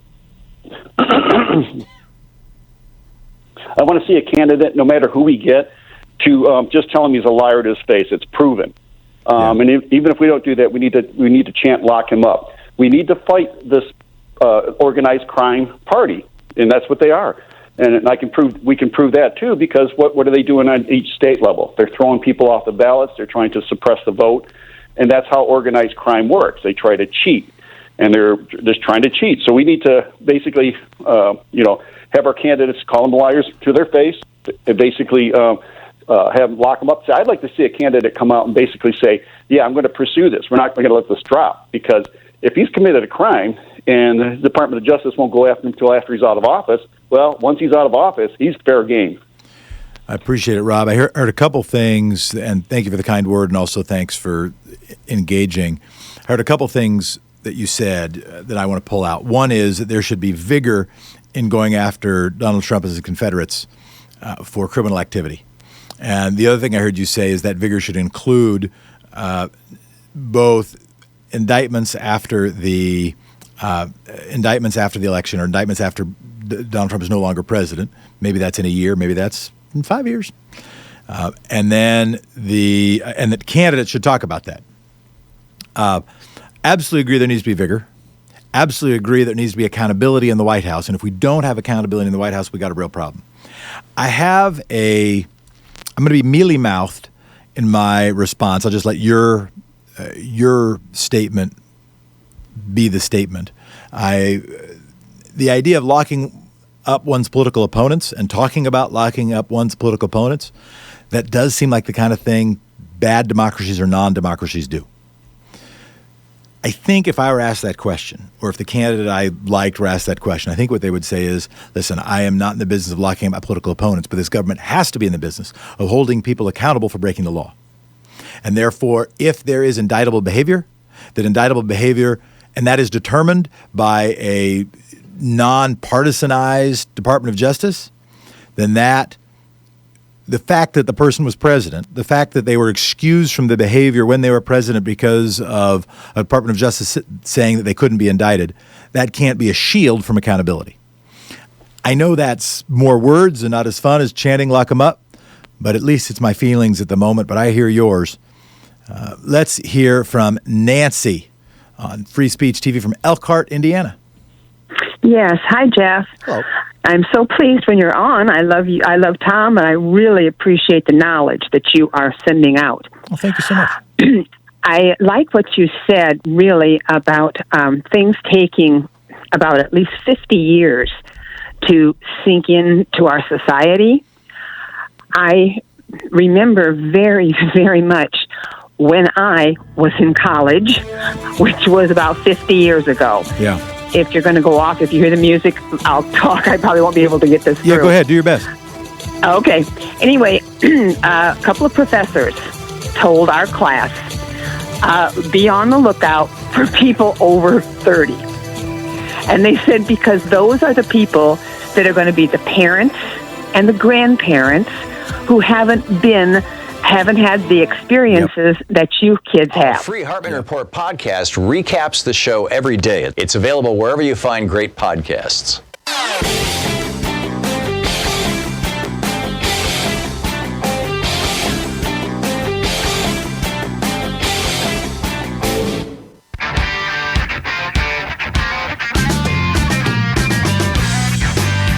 Welcome back. I'm Jefferson Smith. Thanks for listening. George from WCPT Ain't Afraid of Me in Chicago, Illinois. Go ahead. Thank you, Jefferson, and thank you for filling in so ably for Tom. You do a great job. Thanks. What I'd like to say is this. Among the many dark and vile and nihilistic aspects of last night's debauchery, one that stood out for me personally was the awarding of the Presidential Medal of Freedom to a serial violator of the nation's drug laws, a man who illegally procured or caused the illegal procurement of over 1,500 doses of OxyContin for which he had no legal prescription, and numerous other drug infractions to go along with that.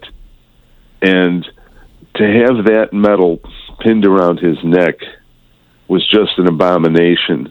And it struck me, watching that and the pictures of it afterwards, that he was wearing a decoration above his left ear that has been with him for quite a few years, the high-tech hearing device that enables him to hear, since he destroyed his normal hearing with his OxyContin addiction. And that decoration will be with him till the day he dies. Yeah. No, I hear you. I don't wish his travails on him. I feel badly that he has lung cancer. My father perished from that, and it's an awful experience. But here is a rich, white, right-wing talk show host who did not have to pay the penalty for violating the nation's drug laws because he is a rich, white, right-wing talk show host whose net worth has reliably been reported to be something around $600 million. Yeah. And unlike people who are going to lose their health coverage thanks to Trump and Limbaugh's advocacy of same, he will be able to have any high-tech medical device he needs and any level of treatment.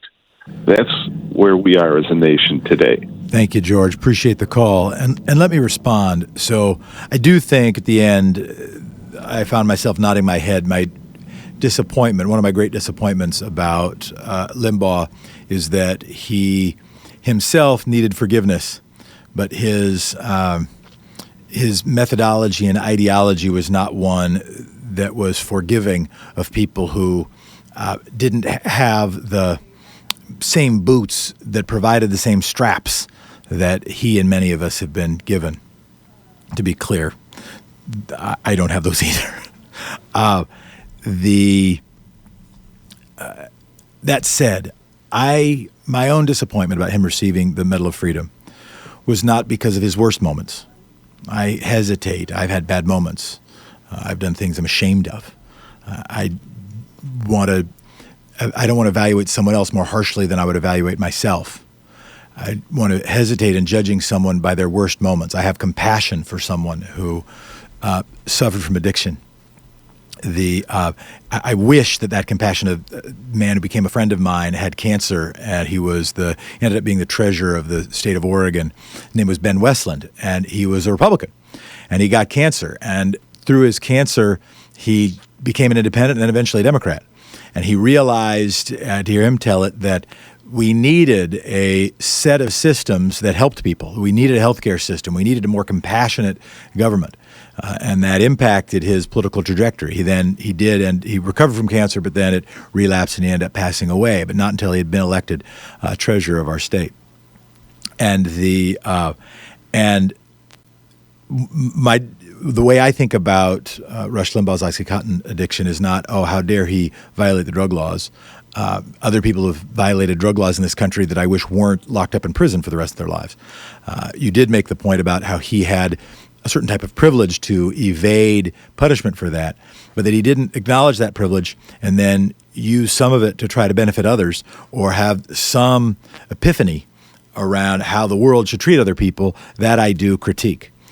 But my bigger critique of him receiving the Medal of Freedom is not based on his worst moments. We all have worst moments. Every single person listening has a worst moment or a flaw or something we're not proud of. And that doesn't mean we're not worthy of love or even worthy of praise. But that Rush Limbaugh's best moments, not his nadir, but his apotheosis, his peak, was something that was eroding democracy, that was dismantling or supporting, providing propaganda to those who would dismantle the middle class, that would deny climate change, and that would vilify those who would try to do something about it, who would insult people of different races, who would insult people of different ideologies, that was not only was soft on the biggest problems and really hard on the people, instead of doing the opposite, which is really gripping with the problems we got to face, but trying to love one another. I share with you not wanting to kick dirt on anyone and not wanting to revel in anyone's pain, and yet I mourn his life and how it was spent. Dave, I think it's Stillicum, Washington. I might have that wrong. Go ahead, Dave. That's me. Hey, good morning, and thank you for your great work, Jefferson. Yes. Hey, in response to the gentleman that called in and encourage folks to attend Trump rallies and say, lock them up. Hey, I can really, really understand the sentiment. But please, guys, people, if you do this, A, don't go alone. B, go with like a half a dozen friends, because Trump openly encourages his base, his fanatical followers, his black shirts, if you will, to hey, somebody should punch this guy. Somebody should break his nose. Yeah, people should go together, and people should be safe. And yet, I still want to endorse the comment of we can't let somebody who is being a bully, somebody who's being loud, somebody who's being violent, somebody who's trying to run the country or run a rally by fear. We can't say that the response to that is fear, right? I like what you said, which is no, the response to that is bringing friends. A couple moments might be scary, but you're probably going to be all right. And we need to make sure that there isn't this social proof that just convinces more and more people that kind of stuff is okay. We'll be back. You're listening to the Thom Hartmann Program. Call 202-808-9925. This is the Thom Hartmann Program. We're glad that it is. He'll be back on Monday. It's 202-808-9925 is the number.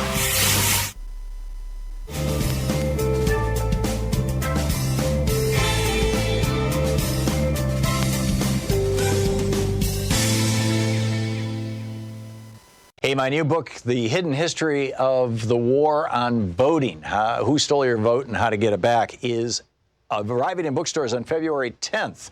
More information is available at all fine bookstores. I cover how the heartbeat of democracy depends on the vote. This book goes into depth on the racist legacy of our vote and the unique struggles of African Americans, women, and Native Americans. In part 2, there's a deep dive into the economic royalist modern war on voting. And part 3 is the solution section, how to get out there and get active. I'm also on the road to the book tour for The Hidden History of Voting.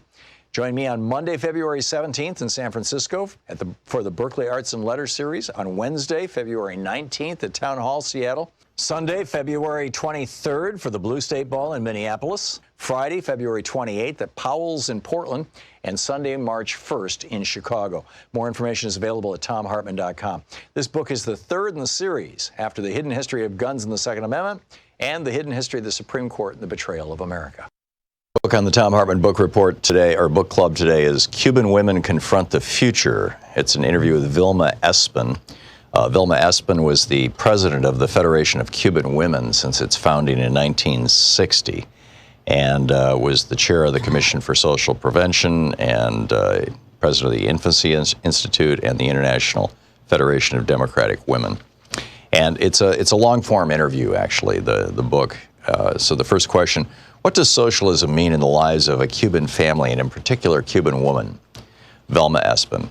For the Cuban family, especially the woman, socialism has meant an enormous improvement to the quality of life and personal development. We should remember that until January 1st, 1959, in our country, hunger, poverty, exploitation, repression, and dependence reigned. The revolution opened up new horizons in the economic, political, and social fields, and amongst its key principles is the defense of equal rights for all human beings.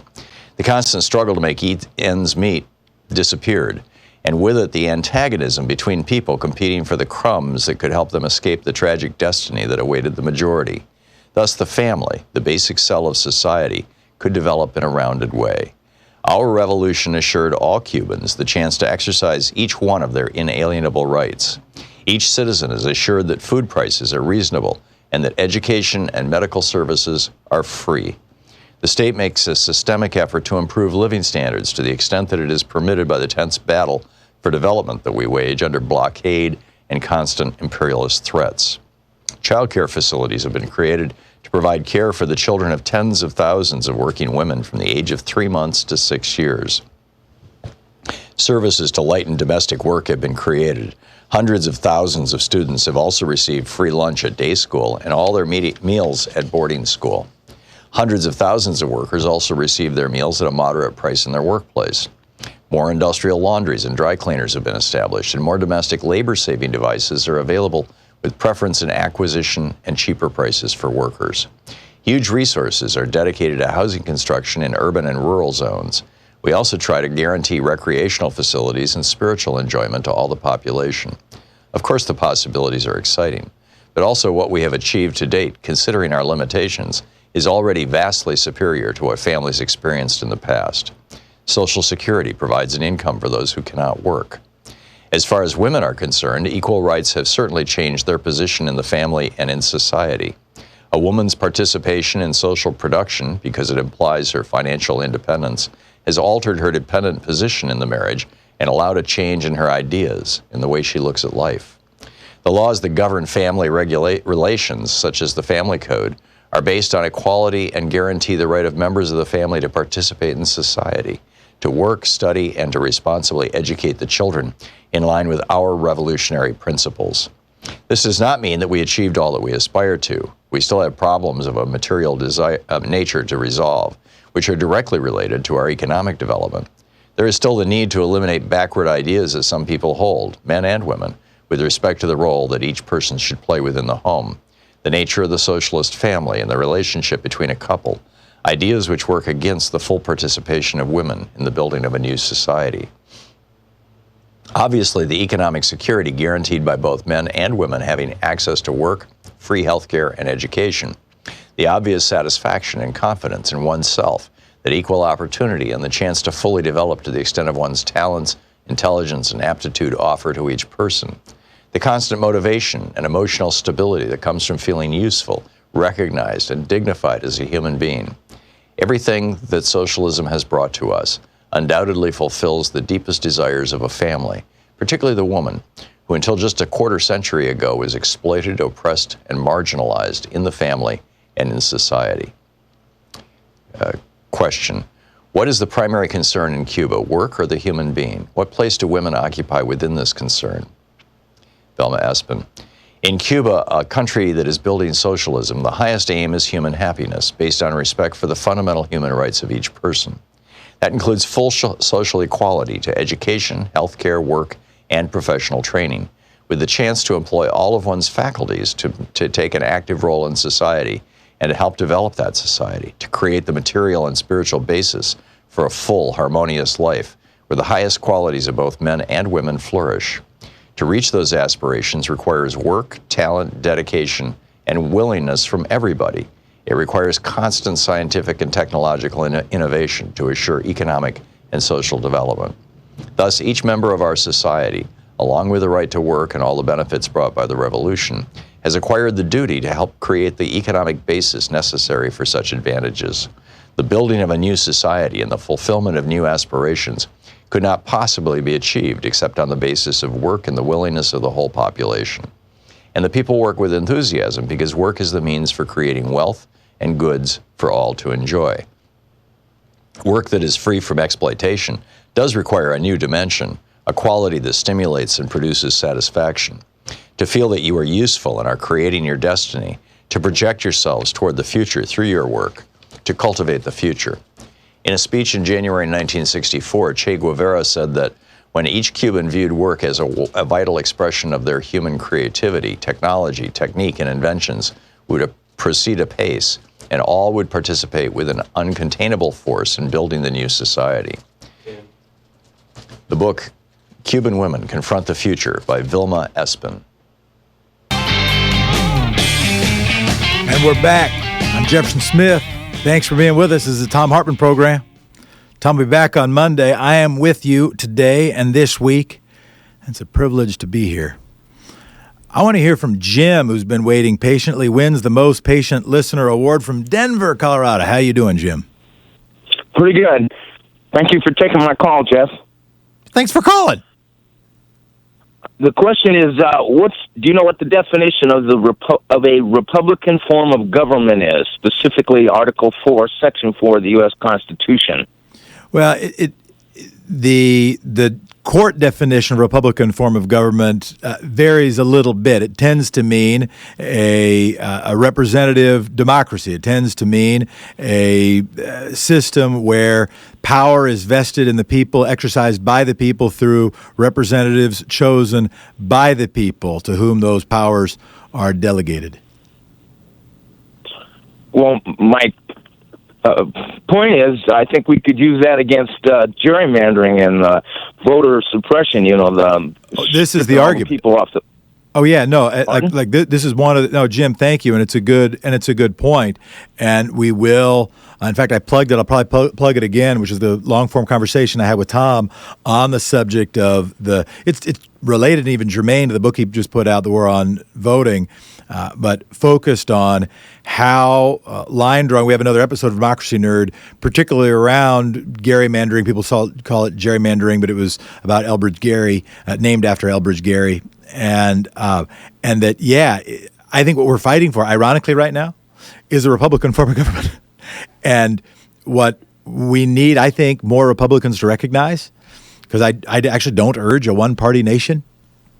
I think the best growth of the middle class in this country has happened when there has been a significant majority of pro-middle class, pro-Democratic Party, and pro-democracy voters and members of Congress, et cetera, to be clear.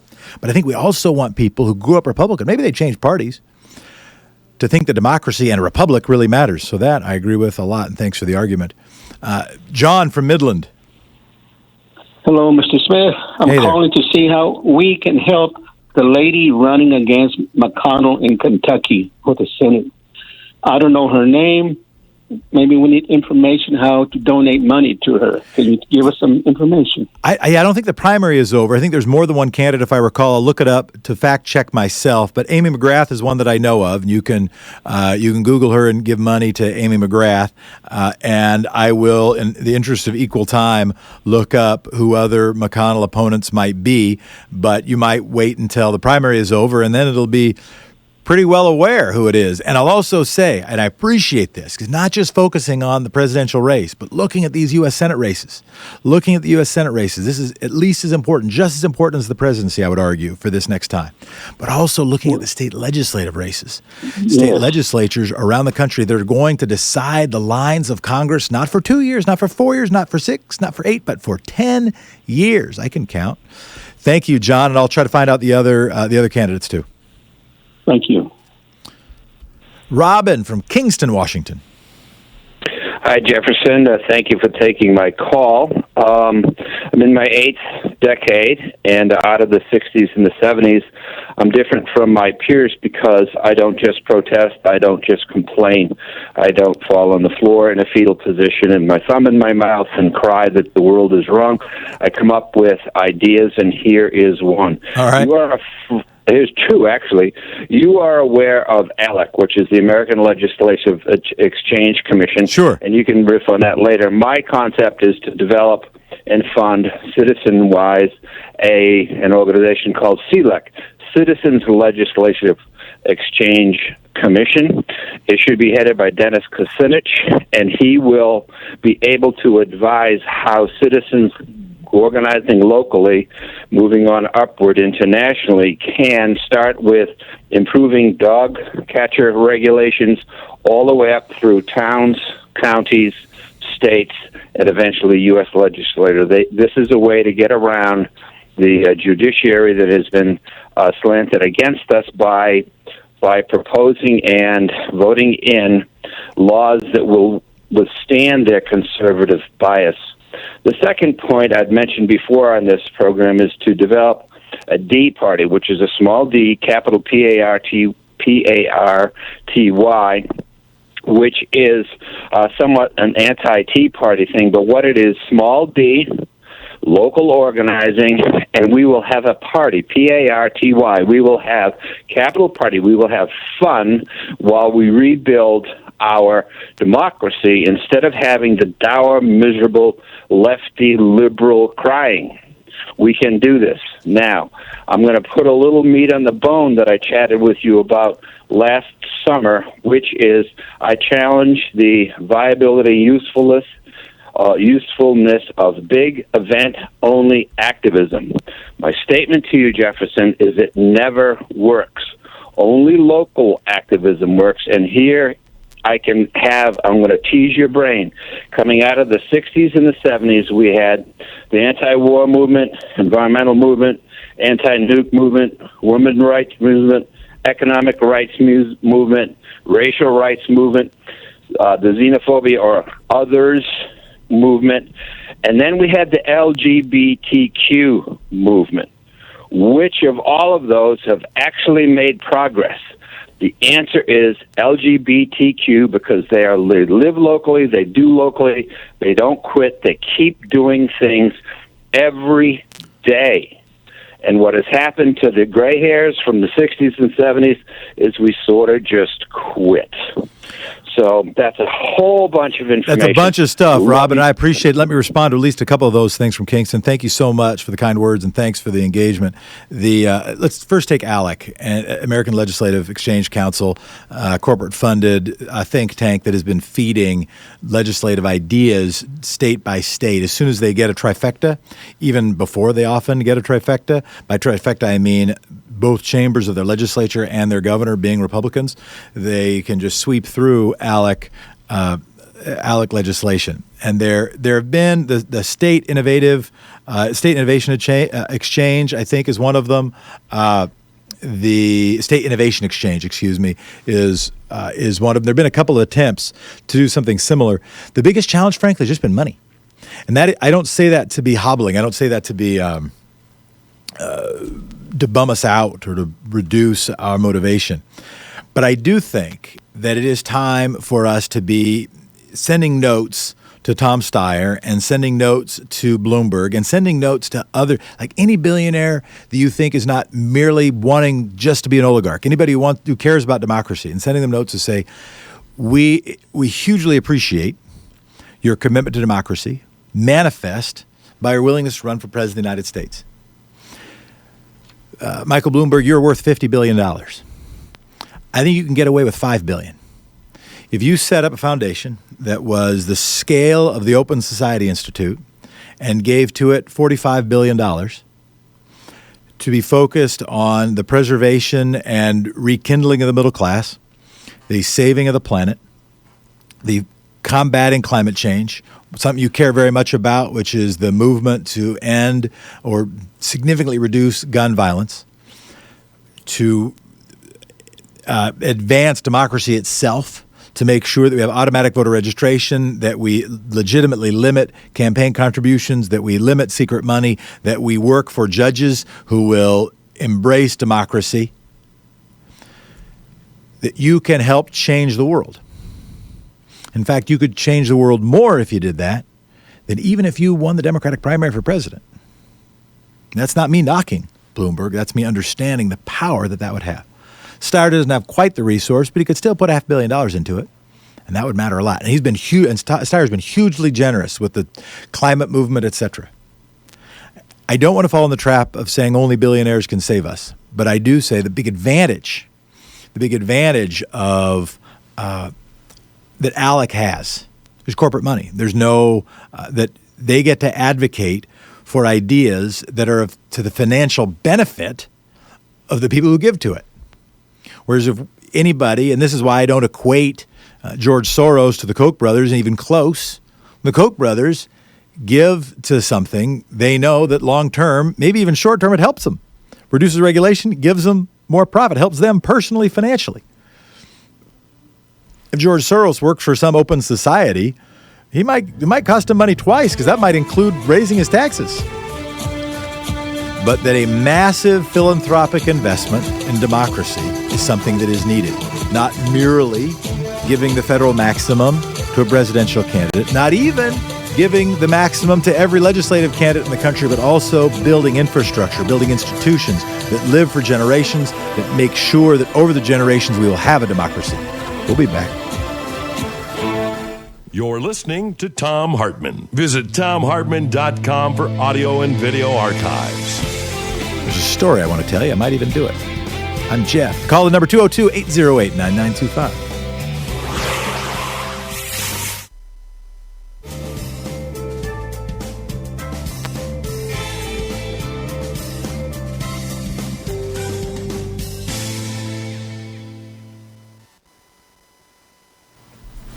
And we're back.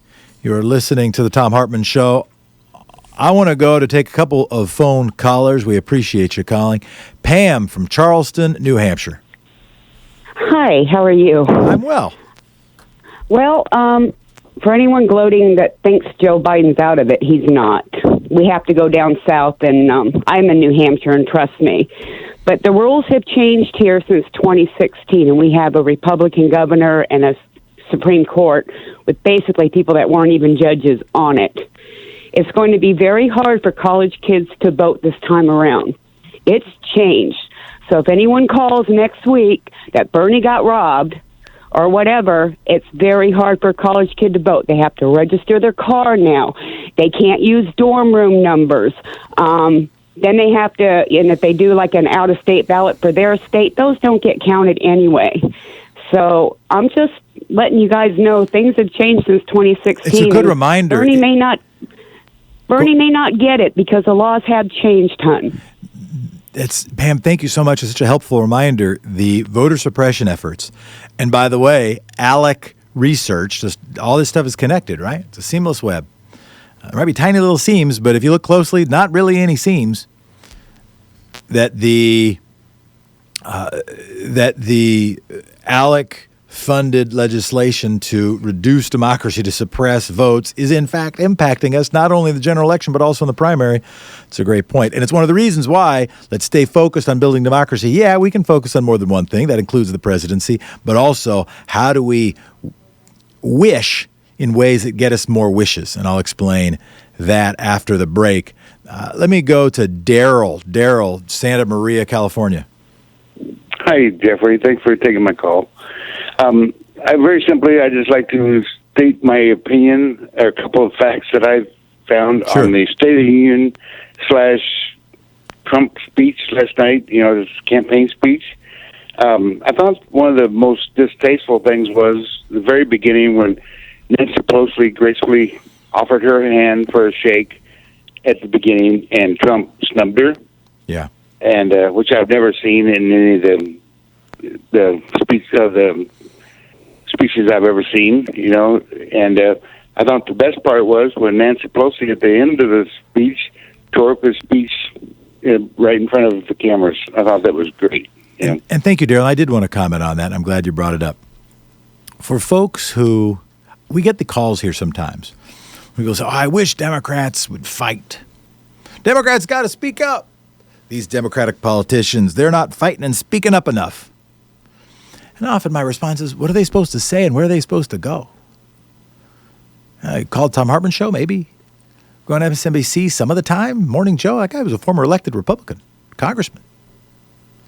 Where's this microphone that they're missing? And then remember what Nancy Pelosi just did. She didn't have the chance to speak. She didn't get a chance to give a response. They didn't hand her a microphone. But she still demonstrated her contempt.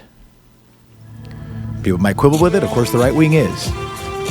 But for those of you who think that the biggest problem is that the allies that you have that are imperfect, that don't fight hard enough, etc., let's also look at the allies who are doing stuff that looks a lot like fighting. Even when they don't have words, they're speaking up. That was Nancy Pelosi speaking up. It's just paper. We'll be back. Our free Hartmann Report podcast recaps the show every day. It's available wherever you find great podcasts.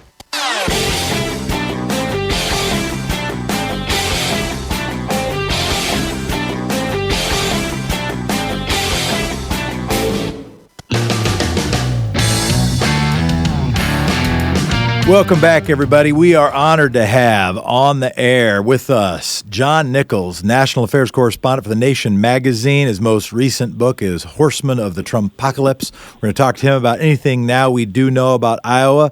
John, how you doing? Thanks for being here. I'm doing well, and I'm delighted to be with you, my friend. Any new news? I mean, I've been on the radio now for a couple hours, and I don't know if the last thing I heard was, 71% of precincts reporting. What do we now know out of Iowa? Anything new? You're such an optimistic man. You think that in 2 hours the Iowa Democratic Party could count some votes? I don't know.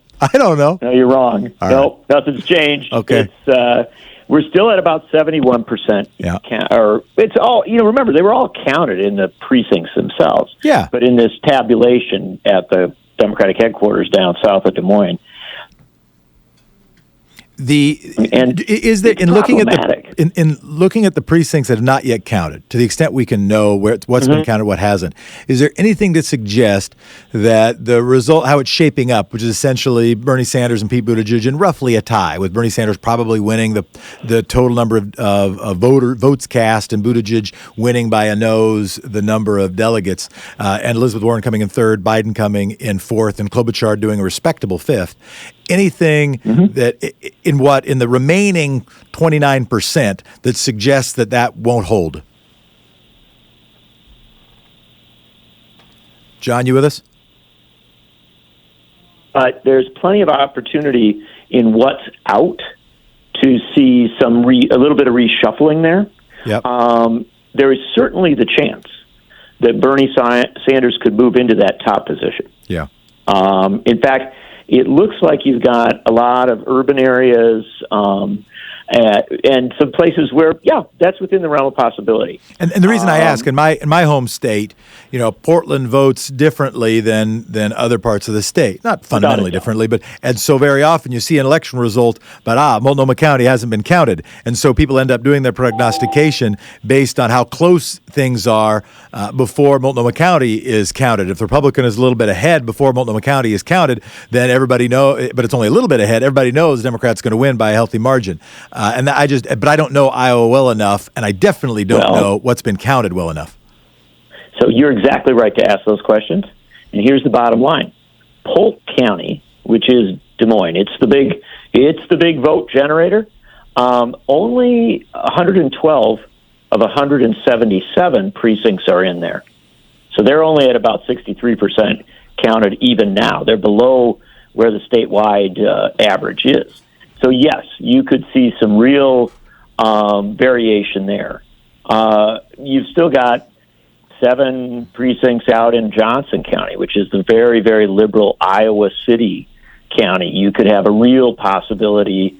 Remember, we're talking a tiny separation between Buttigieg and Sanders. Yeah, what rides on it? Why do we care so much? I mean, is there going to be a difference of more than a delegate or two? I suspect the primary will not be decided by more than a delegate or two. No, here's the interesting thing. You know what it rides on? It's our modern media age, right? Yeah. Our modern media likes a one-line.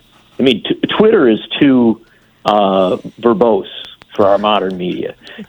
Our media wants a 140 one-liner. characters, way too many. Yeah, who won, right? You want to be able to do it in like 2 words. Buttigieg won, Sanders won. And the interesting thing is, in Iowa, it was really valuable to talk to a journalist on the ground in Iowa yesterday who said, ain't nobody wins. If you get 50% plus one, then you win. You might come in first, but you don't win. Yeah. And so we're not talking about who's going to be a winner or not. It's like, do you get another delegate or two? And I appreciate bringing up the media because I do think there's been so much ado about what's happening in Iowa. If there really were fraud going on, then I would care a lot about it too. With a paper record, do you have any concern about that there's any nefarious dealings going on, or is it just taking a while to count? Oh, I would put it in another ground altogether. Okay. I don't think there's conspiracies. I'm not a big believer in those. I think there's scorching incompetence. Literally people who couldn't set up a county fair booth. And I think they got a bad... Well, I don't know if I could do that. I mean, where do you screw in the tabletop? There's a bunch of things I don't know. The data involves making sure you show up with the chairs. How do you get it there? I guess you could truck. But they got a bad app. They set up a hotline that didn't pick up. They just did a horrible job of managing things as it all melted down. I mean, this is not to be treated casually. This was a badly done response to a challenge, and it has fostered all sorts of distrust, all sorts of doubt. What I would argue is this: the biggest challenge right now for the Iowa Democratic Party, which has probably lost the caucuses permanently. I mean, they're probably done as first in the nation status. But their big challenge right now... You think so? That's your own prediction. We can call it here that John Nichols, national affairs correspondent for The Nation magazine, has said that Iowa will no longer be the first state of the union to weigh in on the Democratic or maybe even Republican nominations. That's the shot you're calling? Yeah, I am calling that. Yeah, I would be pretty shocked after all this. It's a real mess. But here's the important thing is, with that said, they still have a deep duty, and their deep duty is to not hold. That sounds dirty. Go ahead. Deep duty. I'm sorry. I'm a child.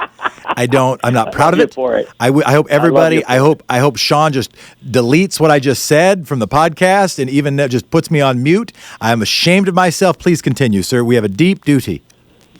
A deep duty. 2. Stop holding press conferences where you apologize and whine and stuff like that, and get in there at 24/7 and get a clean final result. Yeah. They've got the data. All they got to do is check it, tabulate it, and here's the real tragedy of it, Jeff. They had this information, and they put it out. You're cutting out a little bit. I think your cell phone's giving it, but we're about to go to break anyway. John Nichols from The Nation. I also agree with that last point you made, and thank you for being with us, that had they just said, hey, we were going to try this app, it was going to be a faster way of doing it. The app didn't really work. We're going to give you the results the way we usually do them, which is hand tabulation. It's going to take a couple days. Calm down. Maybe that would have been a little better. We'll be back. You're listening to Thom Hartmann.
Want to connect with the show online? You can find the Thom Hartmann Program on Facebook, Twitter, and Instagram. Hey, my new book, The Hidden History of the War on Voting, Who Stole Your Vote and How to Get It Back, is arriving in bookstores on February 10th. More information is available at all fine bookstores. I cover how the heartbeat of democracy depends on the vote. This book goes into depth on the racist legacy of our vote and the unique struggles of African Americans, women, and Native Americans. In part 2, there's a deep dive into the economic royalist modern war on voting. And part 3 is the solution section, how to get out there and get active. I'm also on the road to the book tour for The Hidden History of Voting. Join me on Monday, February 17th in San Francisco for the Berkeley Arts and Letters series, on Wednesday, February 19th at Town Hall, Seattle, Sunday, February 23rd for the Blue State Ball in Minneapolis, Friday, February 28th at Powell's in Portland, and Sunday, March 1st in Chicago. More information is available at thomhartmann.com. This book is the third in the series after The Hidden History of Guns and the Second Amendment and The Hidden History of the Supreme Court and the Betrayal of America. Book on the Thom Hartmann Book Report today, or Book Club today, is Cuban Women Confront the Future. It's an interview with Vilma Espin. Vilma Espin was the president of the Federation of Cuban Women since its founding in 1960, and was the chair of the Commission for Social Prevention and president of the Infancy Institute and the International Federation of Democratic Women. And it's a long-form interview, actually, the book. So the first question, what does socialism mean in the lives of a Cuban family, and in particular, Cuban woman? Vilma Espin. For the Cuban family, especially the woman, socialism has meant an enormous improvement to the quality of life and personal development. We should remember that until January 1st, 1959, in our country, hunger, poverty, exploitation, repression, and dependence reigned. The revolution opened up new horizons in the economic, political, and social fields, and amongst its key principles is the defense of equal rights for all human beings. The constant struggle to make ends meet disappeared, and with it the antagonism between people competing for the crumbs that could help them escape the tragic destiny that awaited the majority. Thus the family, the basic cell of society, could develop in a rounded way. Our revolution assured all Cubans the chance to exercise each one of their inalienable rights. Each citizen is assured that food prices are reasonable and that education and medical services are free. The state makes a systemic effort to improve living standards to the extent that it is permitted by the tense battle for development that we wage under blockade and constant imperialist threats. Child care facilities have been created to provide care for the children of tens of thousands of working women from the age of 3 months to 6 years. Services to lighten domestic work have been created. Hundreds of thousands of students have also received free lunch at day school and all their meals at boarding school. Hundreds of thousands of workers also receive their meals at a moderate price in their workplace. More industrial laundries and dry cleaners have been established, and more domestic labor-saving devices are available with preference in acquisition and cheaper prices for workers. Huge resources are dedicated to housing construction in urban and rural zones. We also try to guarantee recreational facilities and spiritual enjoyment to all the population. Of course, the possibilities are exciting, but also what we have achieved to date, considering our limitations, is already vastly superior to what families experienced in the past.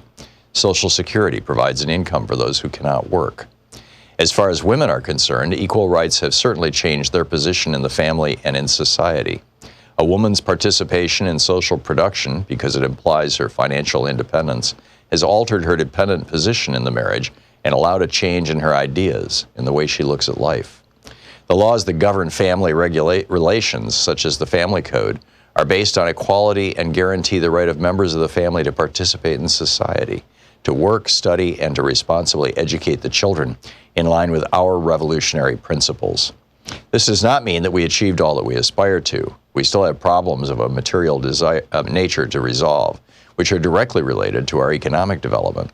There is still the need to eliminate backward ideas that some people hold, men and women, with respect to the role that each person should play within the home, the nature of the socialist family, and the relationship between a couple, ideas which work against the full participation of women in the building of a new society. Obviously, the economic security guaranteed by both men and women having access to work, free health care, and education, the obvious satisfaction and confidence in oneself that equal opportunity and the chance to fully develop to the extent of one's talents, intelligence, and aptitude offer to each person. The constant motivation and emotional stability that comes from feeling useful, recognized, and dignified as a human being. Everything that socialism has brought to us undoubtedly fulfills the deepest desires of a family, particularly the woman, who until just a quarter century ago was exploited, oppressed, and marginalized in the family and in society. Question: what is the primary concern in Cuba, work or the human being? What place do women occupy within this concern? Velma Espen: in Cuba, a country that is building socialism, the highest aim is human happiness, based on respect for the fundamental human rights of each person. That includes full social equality to education, healthcare, work, and professional training, with the chance to employ all of one's faculties to take an active role in society and to help develop that society, to create the material and spiritual basis for a full, harmonious life, where the highest qualities of both men and women flourish. To reach those aspirations requires work, talent, dedication, and willingness from everybody. It requires constant scientific and technological innovation to assure economic and social development. Thus, each member of our society, along with the right to work and all the benefits brought by the revolution, has acquired the duty to help create the economic basis necessary for such advantages. The building of a new society and the fulfillment of new aspirations could not possibly be achieved except on the basis of work and the willingness of the whole population. And the people work with enthusiasm because work is the means for creating wealth and goods for all to enjoy. Work that is free from exploitation does require a new dimension, a quality that stimulates and produces satisfaction. To feel that you are useful and are creating your destiny, to project yourselves toward the future through your work, to cultivate the future. In a speech in January 1964, Che Guevara said that when each Cuban viewed work as a vital expression of their human creativity, technology, technique, and inventions would proceed apace, and all would participate with an uncontainable force in building the new society. The book, Cuban Women Confront the Future by Vilma Espen.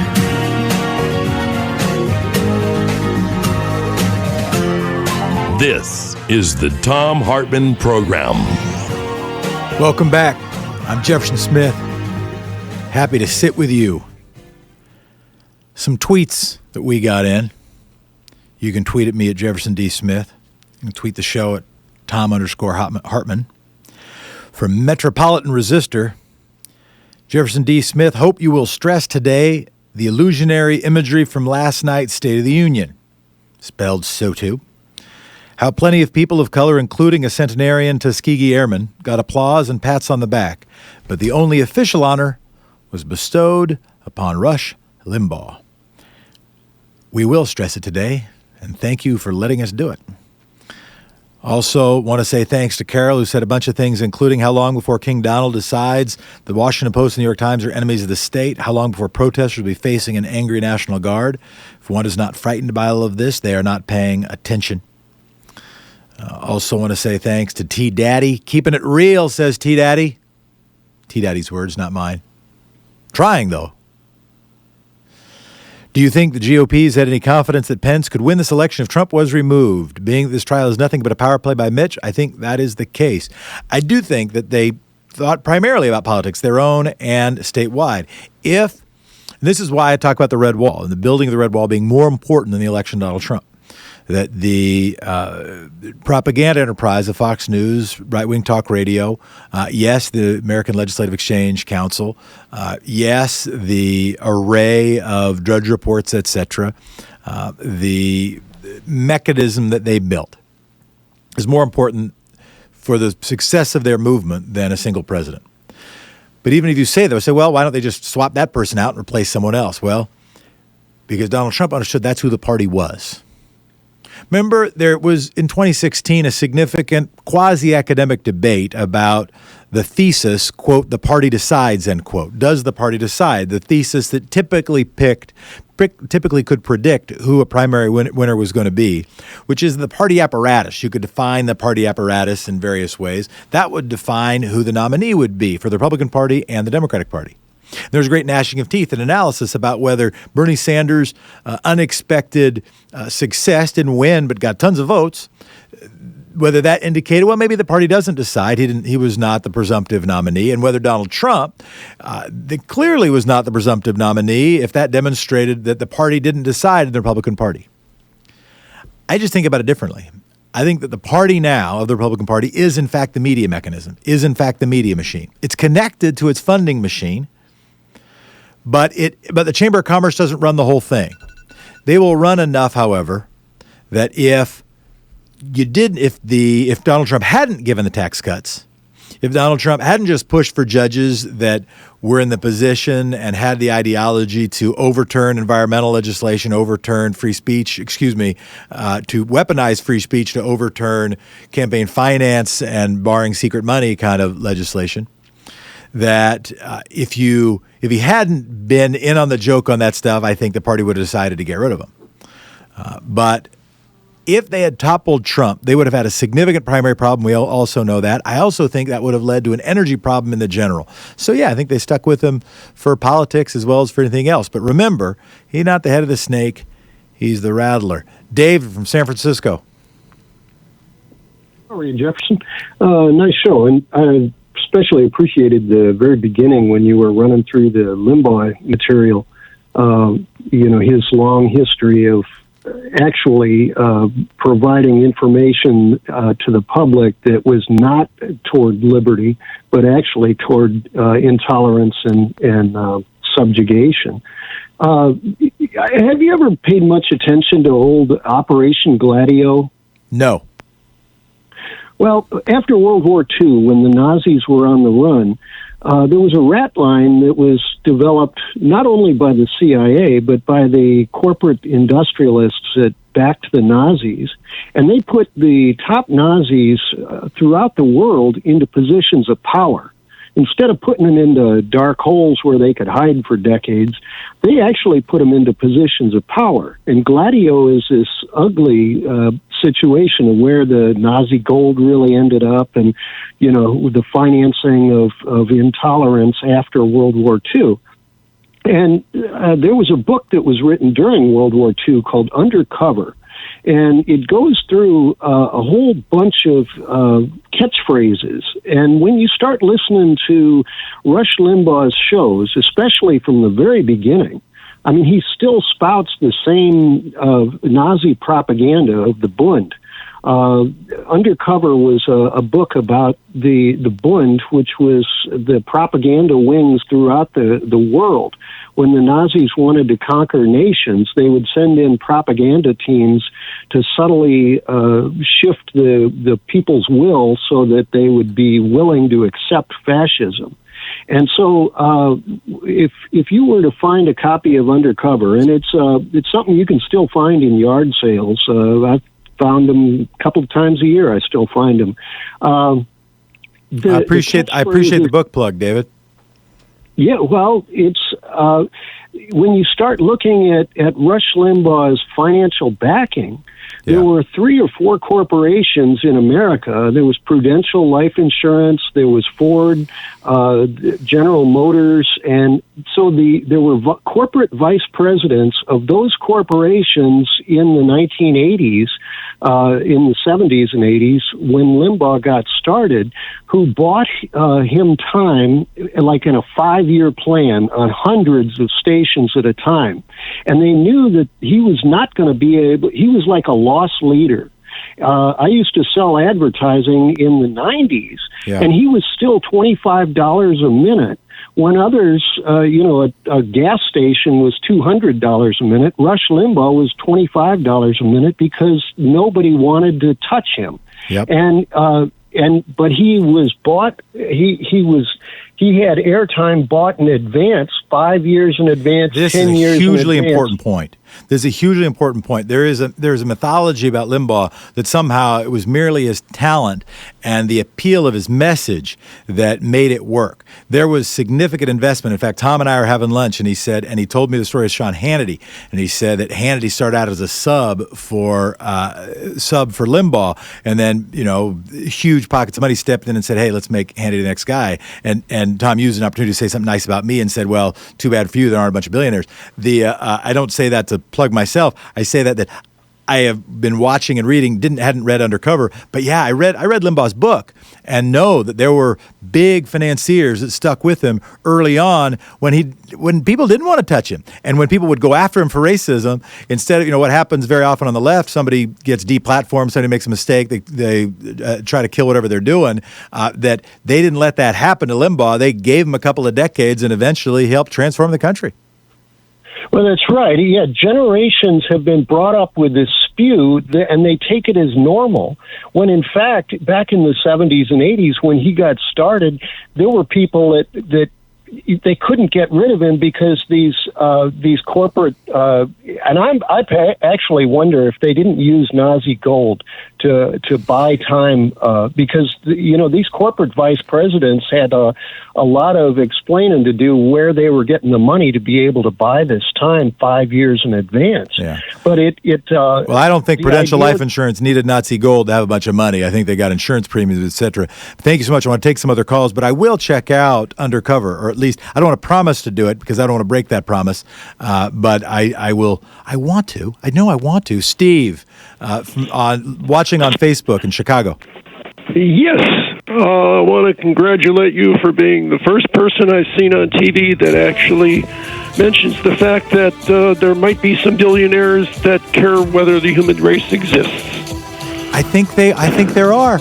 I think that if we acknowledge one another's humanity, that we're in this together, we got to make the world better. And even as we disagree, if we fight for equality, let's find allies where we can. But Steve, thanks for the call. This is the Thom Hartmann Program. This is the Thom Hartmann Program. We will do a speed round after this. And I'll try to shut up. 202-808-9925.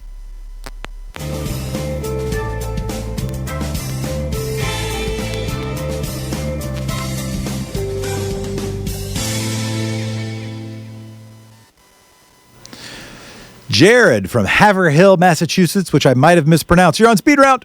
That's okay. They pronounce it Haverhill or Haverhill. I just wanted to call and talk about. I called last week, spoke to Tom and Congressman Pocan about how I was concerned about this app in Iowa, and they didn't really share my concern. But I think you can call me a conspiracy theorist, but between the Des Moines Register poll not coming out, the night before, and then having this thing collapse and us not getting results, it really hurts Bernie Sanders. And I think that's the intention of the Iowa Democratic, what the caucus is, but the party.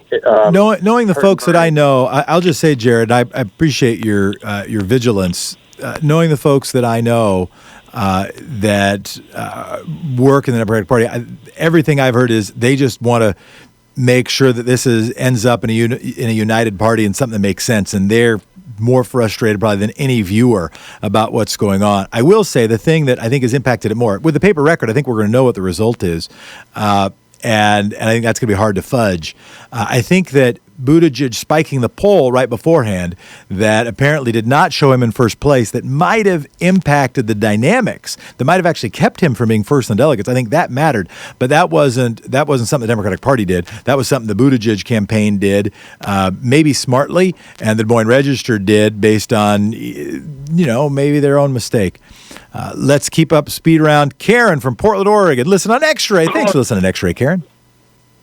Hi there, Jeff. I just wanted to throw in a couple of little points. One point is that, to speak to the billionaire's point, I'm upset about Bloomberg being able to override the rules that everybody else had to meet. So I think that's undemocratic.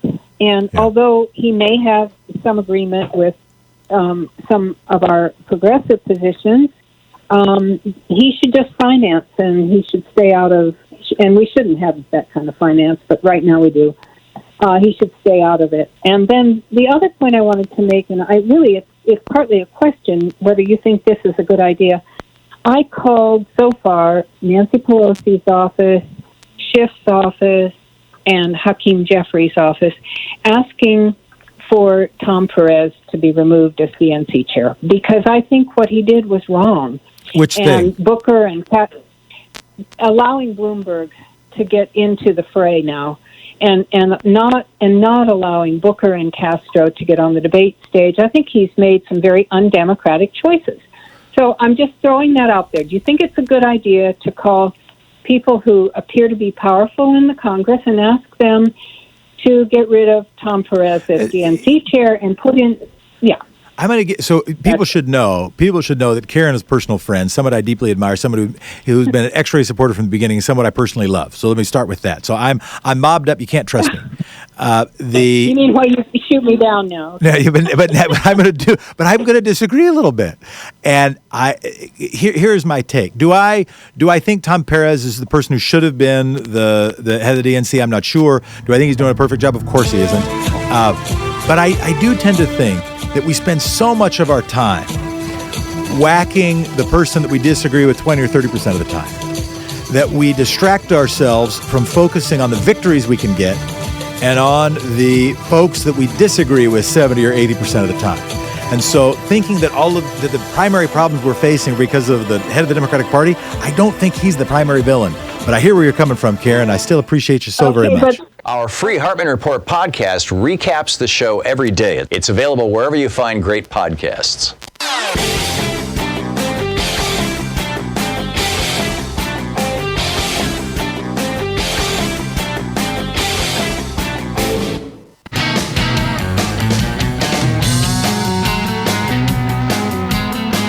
Welcome back, everybody. This is Jefferson Smith. Over the break, got a call from a friend of mine, truly a friend of mine, Karen, who asked, should we try to ask people to call for the removal of Tom Perez, the head of the Democratic National Committee? And people are trying to get him changed up. I want to offer my thought, which I know will be unpopular with people, including my friend Karen, is that I think more of our energy should be spent on what victories we can have locally. More of our energy should be spent on what legislative, U.S. Senate, maybe congressional victories can be had. More of our energy, if we're going to critique things, should be critiquing that which we disagree with 70 or 80% of the time, rather than disagreeing or critiquing that which we disagree with 20 or 30% of the time. And that's how I feel about the Tom Perez thing. I think that the head of the Democratic National Committee matters. I don't think a replacement of Tom Perez is going to have an enormous impact on who the next president is going to be, on how district lines are going to be drawn, on whether we pass a good health care plan, whether we keep a raft of right-wing judges from being appointed, whether we start building a larger and stronger pro-democracy movement in this country.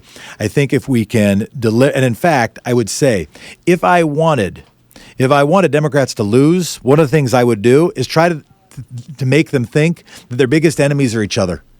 That's what I would do. That's not to say I don't think somebody, when they're running, is unaccountable. It doesn't even mean I'm vouching for the head of the Democratic National Committee. But I just want to counsel us. After the State of the Union I watched last night, where he gave Rush Limbaugh the Medal of Freedom in front of everybody, where he went after illegal aliens and dehumanized them, that our biggest object of criticism is probably not an imperfect head of the Democratic National Committee. That's my own take. I'm sure the phones will light up, tell me what an idiot I am. They might be right. David, Naples, Florida, speed round. Hey, thanks for taking my call. Hey, it's folks like you and Tom, maybe a few others, that are about the only ones speaking the truth out there nowadays. Trump's crimes are blatantly obvious to anyone that's actually looking. The Ukraine thing's only really one small orange turd in a giant toilet bowl of corruption that is the Trump administration. The question is, what mechanism is in place to not only hold Trump accountable, but to dissuade any future presidents from doing the same thing? It's a great question. Now, impeachment's supposed to be that. Indictment could be that. I won't comment further on their limitations. I have commented on them already, and they are sort of obvious. That said, a caller earlier said, well, should we have chance of lock him up? Should the next president, should the Democratic nominee prioritize the accountability, prioritize the locking up, the indictment of Donald Trump in their language and in their conduct if they were to become president? And my answer is, I don't think they have to. I think that right now there would be indictments of the president for tax evasion, for money laundering, for a whole raft of things out of the Southern District of New York if there weren't an attorney general who would block it as soon as those things started to emerge. I don't think the next president has to worry if Donald Trump is not the next president. I don't think the next president has to worry about prioritizing holding this president accountable. I think they should worry about making sure that he is viewed as a special case and is not held harmless merely because he was president. See, this is the dangerous precedent that we have. And normally it's a precedent I agree with. We don't want presidents to be indicted over every darn thing they might do, and we don't want them to suffer just legal debt upon leaving office, because that happened every single time. We do want to be a little careful about that. Donald Trump's a special case. Richard Nixon was also a special case. He got saved afterwards, got pardoned, but at least there was accountability. He wasn't president anymore. There was a reckoning.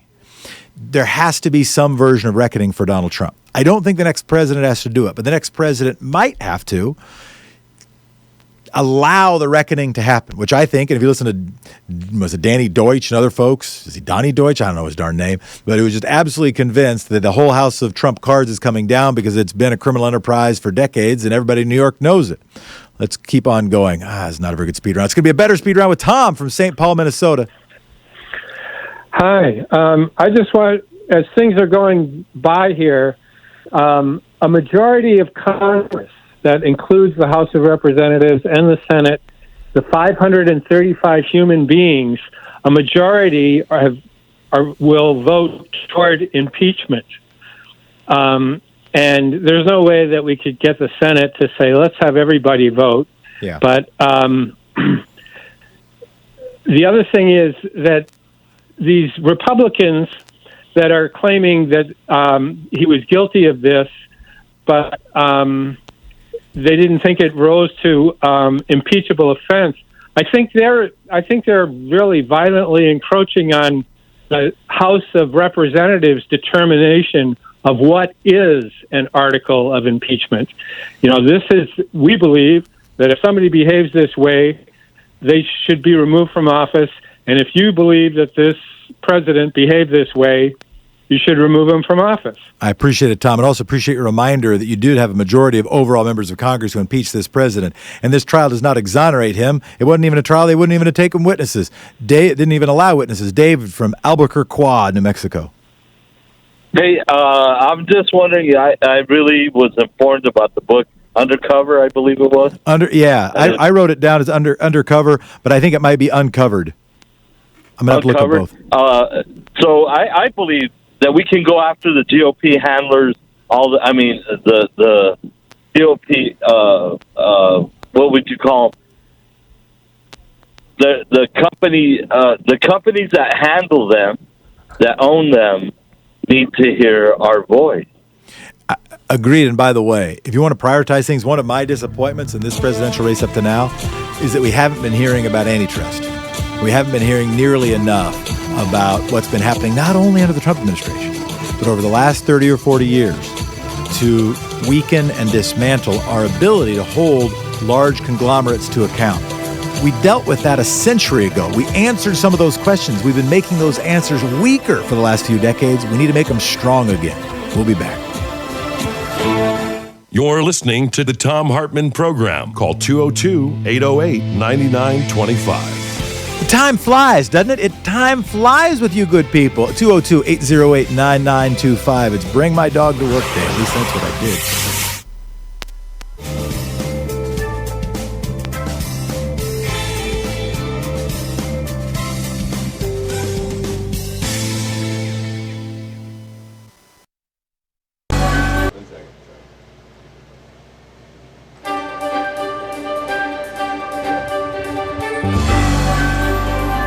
Our book today in the Thom Hartmann Book Club is Health Justice Now, Single Payer and What Comes Next by Timothy Faust. And this is from the introduction.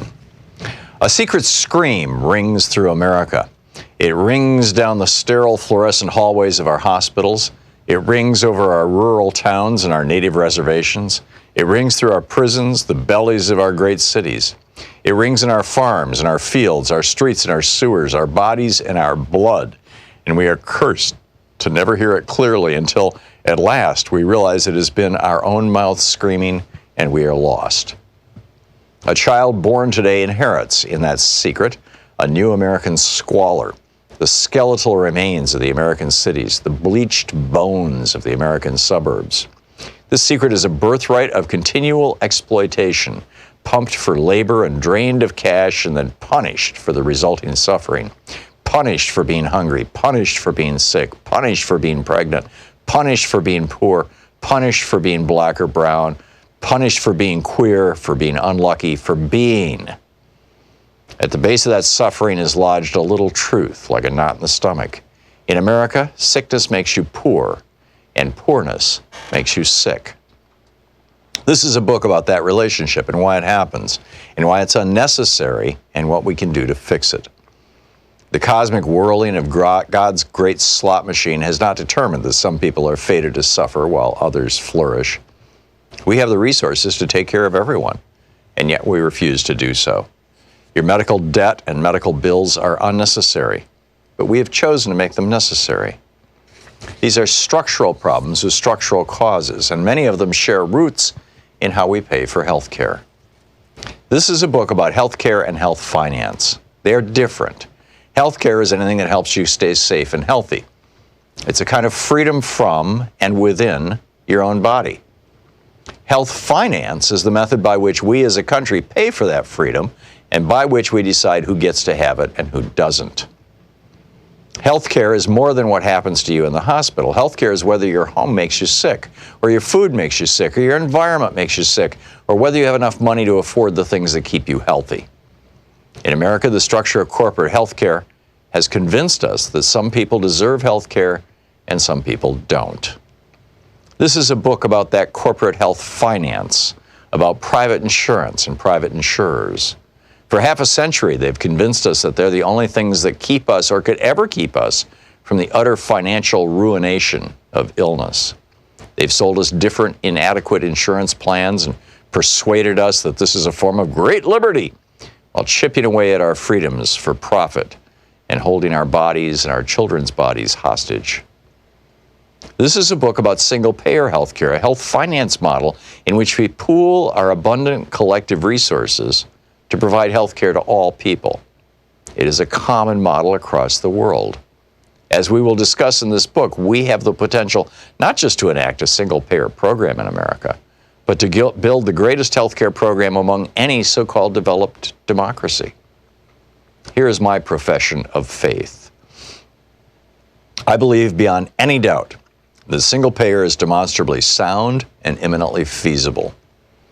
I believe a properly ambitious and well-structured single-payer program will do more than any other American social program of this generation to soothe the burns, to resuscitate the spirit, to nourish the moral will of the American people.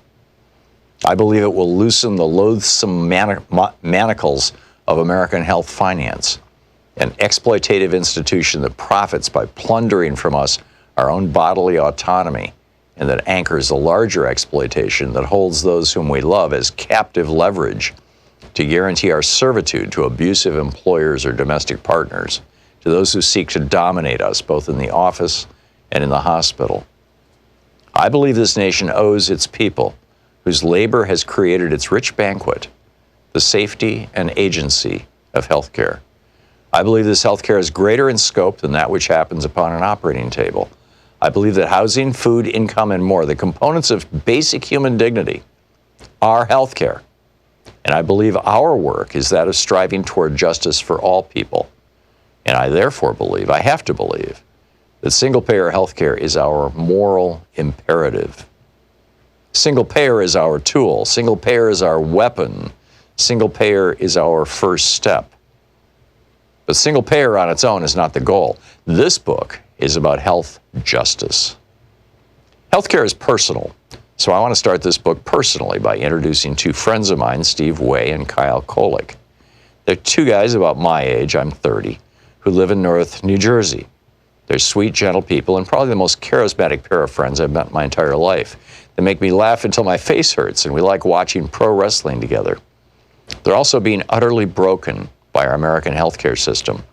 and it's keeping them from living their lives. Steve has muscular dystrophy. The muscle and tissues that hold his body together are eating themselves. He's doing pretty good, all things considered. He beat his original life expectancy of 18 and now probably has a long life ahead of him. Steve needs a wheelchair to move and a ventilator to help him breathe. The book, Health Justice Now, Timothy Faust. Hey, my new book, The Hidden History of the War on Voting, Who Stole Your Vote and How to Get It Back, is arriving in bookstores on February 10th. More information is available at all fine bookstores. I cover how the heartbeat of democracy depends on the vote. This book goes into depth on the racist legacy of our vote and the unique struggles of African Americans, women, and Native Americans. In part 2, there's a deep dive into the economic royalist modern war on voting. And part 3 is the solution section, how to get out there and get active. I'm also on the road to the book tour for The Hidden History of Voting. Join me on Monday, February 17th in San Francisco for the Berkeley Arts and Letters series, on Wednesday, February 19th at Town Hall, Seattle, Sunday, February 23rd for the Blue State Ball in Minneapolis, Friday, February 28th at Powell's in Portland, and Sunday, March 1st in Chicago. More information is available at thomhartmann.com. This book is the third in the series after The Hidden History of Guns and the Second Amendment and The Hidden History of the Supreme Court and the Betrayal of America.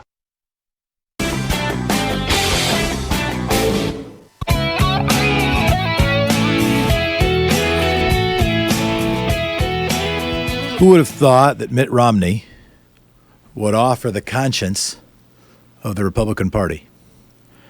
As so far to my knowledge, the only Republican who has said they will vote to convict. Doug Jones, candidate for the U.S. Senate in Alabama and current senator from Alabama, the first Democrat to win there quite some time, has said he will vote to convict. But 2 votes does not make 2/3.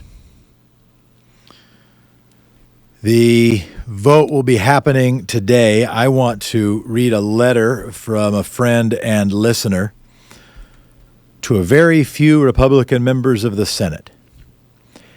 You know who you are, though I don't. You watched President Trump last night and you can't look away any longer. You know you're supposed to quit him today, but you just can't. You know better. For the last 3 years, you watched an American president desecrate every American value at home and abroad. For the last 3 months, you've watched him gleefully turn character assassination, innuendo, and extortion into acceptable political bludgeons. You've watched his handlers distort reality and warp law to cover his crimes. For whatever reason, you decided you could live with a vote to acquit. You may not have been proud, but you could live with it. But for 3 hours last night, you watched an unhinged tyrant and his propaganda quislings overthrow the very concept of reality-based government with any values at all. You watched him take credit for a medical plan he tried to kill and an economy driving America's entire middle class into despair and servitude. You watched him give the Medal of Freedom to a 30-year propagandist and brag about co-opting the judiciary. You watched him prostitute the profound honor and deep emotions of the military family for a Jerry Springer reveal. You watched him cynically wrap himself in God to appease the evangelical right in an imaginary war on religion. I can go on. Trump did. You heard it. Last night's atrocity should never have happened in American government, but it did. It's not some hypothetical end of a slippery slope. It happened, and it can be stopped. You and your fellow senators seem about to acquit Donald Trump, but please look again. You can see what is actually happening now, and you can put a stop to it. The House has made its case. Even your fellow Republicans agree. Their only remaining response is that it doesn't rise to the level.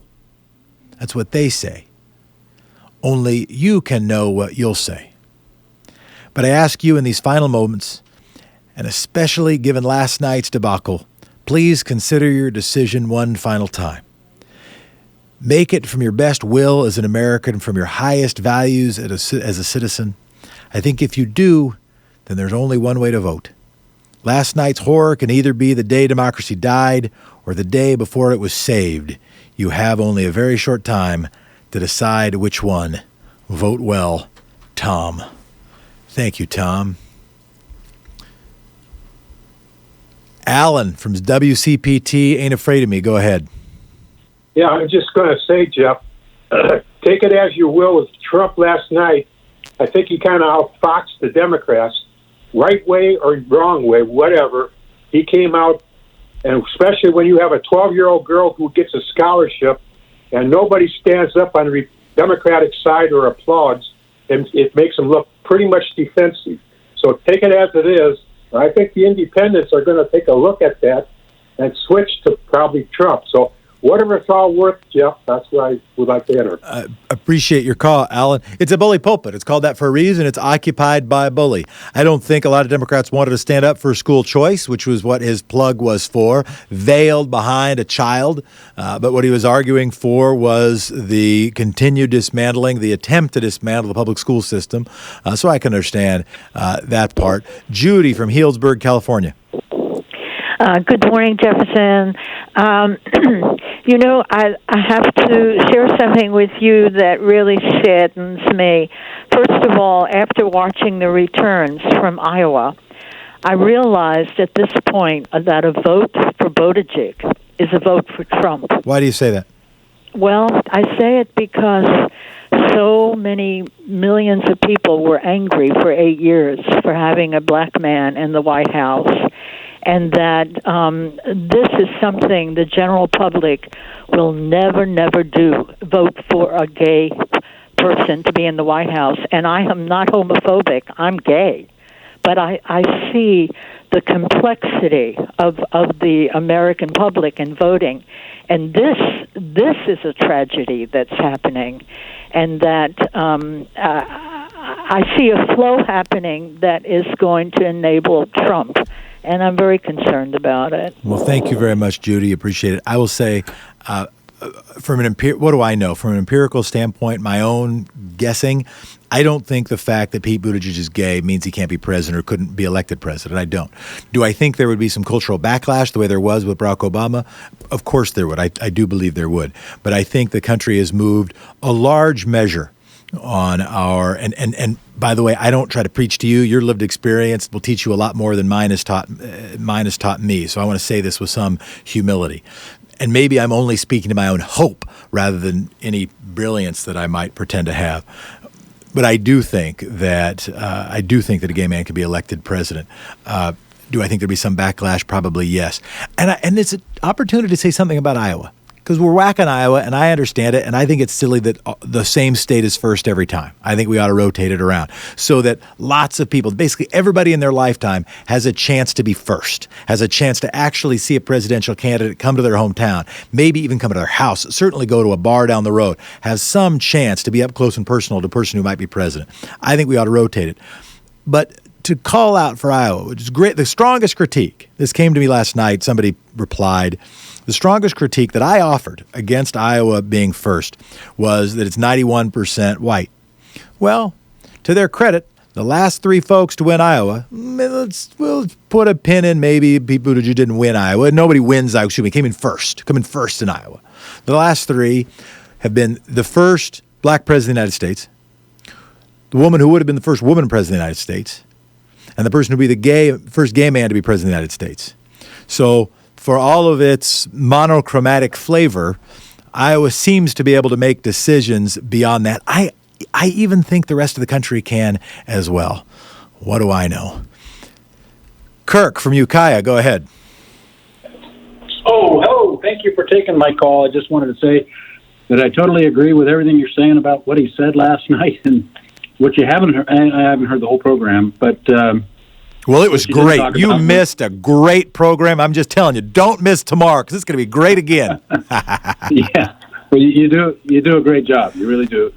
But one thing you haven't talked about was that scene where he had the sergeant come in and be reunited with his wife. You know. Yep.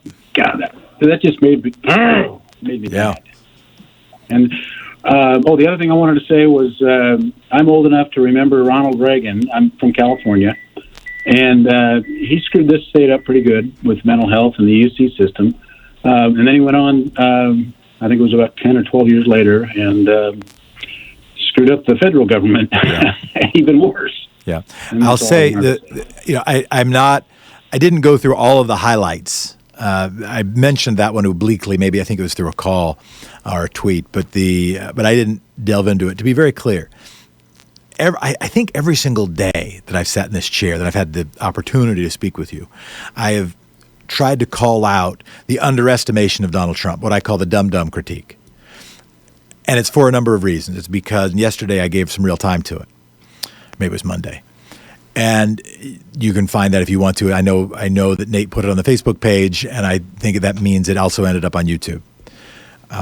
It didn't work when Charlie Chaplin was going after making fun of Hitler. It didn't work when people were making fun of Reagan. Didn't work when people were making fun of George W. Bush, because it distracts from more important, more relevant things that connect with people's lives. It doesn't make anybody else feel, maybe it makes the person who's making fun, I'm smarter than him. Ha ha, he's dumb, I'm smart. Ha ha ha ha. But it doesn't, it doesn't change the country. It doesn't make a case for a moral center that the country needs to return to. And also because it distracts us from, and maybe makes us underestimate someone. This dude does theater, right? Like, he goes, each day he treats as a reality TV show, a TV show that he needs to win, a game show that he needs to win. And last night was his big chance to win. That's why he doesn't mention impeachment. There's, he's undisciplined, he can't do anything. It's not always lack of discipline. He knew he didn't want to mention it, so he didn't mention it. Didn't even whisper about it, because he didn't want that to be part of the TV show. He wanted the TV show, you get a car, and you get a car, and you get a car. He wanted to make it a game show or a talk show. Don't underestimate this guy. Don't think it's all about him, but also don't think that his flaws mean that he's going to be easy to beat. The effort to build and preserve and recapture democracy is going to be a pride-swallowing siege. It is going to be an onward sweep that takes lots and lots of steps. We all got to do it. I'll be right back. You're listening to Thom Hartmann. Visit ThomHartmann.com for audio and video archives. We will finish with a speed round. We will finish with a speed round. We will finish with a speed round. 202-808-9925.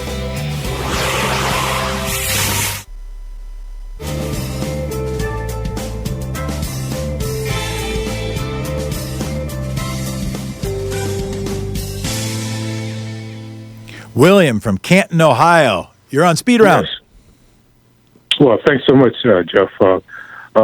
My impression that I want to lay on the listening public or viewing public or whichever is regarding, the whole impeachment, what I will call a ploy that's being conducted very handily, by the Republicans. I think that, their ultimate objective is to get those who are going to vote or intend to vote for Joe Biden to do so, but the votes will not tally enough, to defeat Donald Trump ultimately. I think that what he wants to do is he wants to get the Democratic and the independent base, to believe that Joe Biden is the answer. My impression is. So you think it's a bank shot? You think it's reverse? You think it's a massive exercise in reverse psychology? Yeah. I hear your take. I think it's a reverse ploy. Yeah. In order, to get everyone to vote, not everyone, but to get enough people, to vote for Joe Biden and others. Okay. I hear you. Take votes away from speed round, so I want to make sure I get to Olga. But I heard your point, William. Thanks for making it. Olga from Concord. Hi there, Jefferson. President Pig couldn't game show that poor girl's education and invade her privacy if we had education for all, like, some of our candidates want. That's it. It's a great point, right? Rather than just you get a car, everybody could get a chance for free education. We gave a free education, not just one scholarship to one person. It's an excellent point. Thank you so much. Thanks.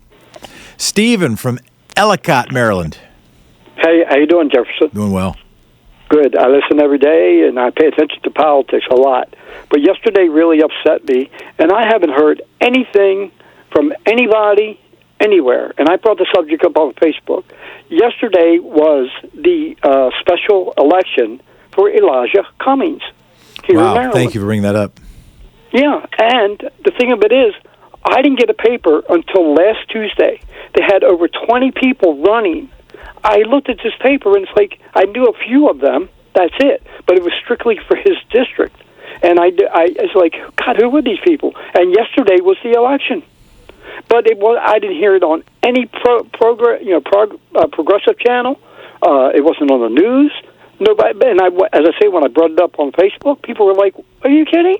No. I appreciate you bringing. Well, there's been a lot going on, and that I will say that think about how much has been going on, right? And I didn't even mention the Super Bowl until this very second. But yeah, Kwesi Mfume did win, win in the crowded field from what I see. You might remember him. He held the same seat in the late '80s, early '90s, and left Congress to become president of the NAACP.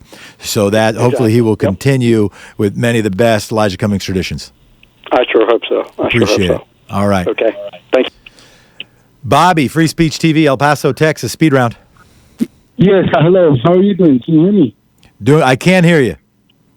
Oh, yeah. Well, I wanted to... Can you hear me now? I can hear you. Well, I wanted to mention the fact that at the State of the Union address, Trump mentioning socialist dictators in Latin America, especially Venezuela, and the standing ovation they gave for Juan Guaido. Yep. And how both parties stood up for it.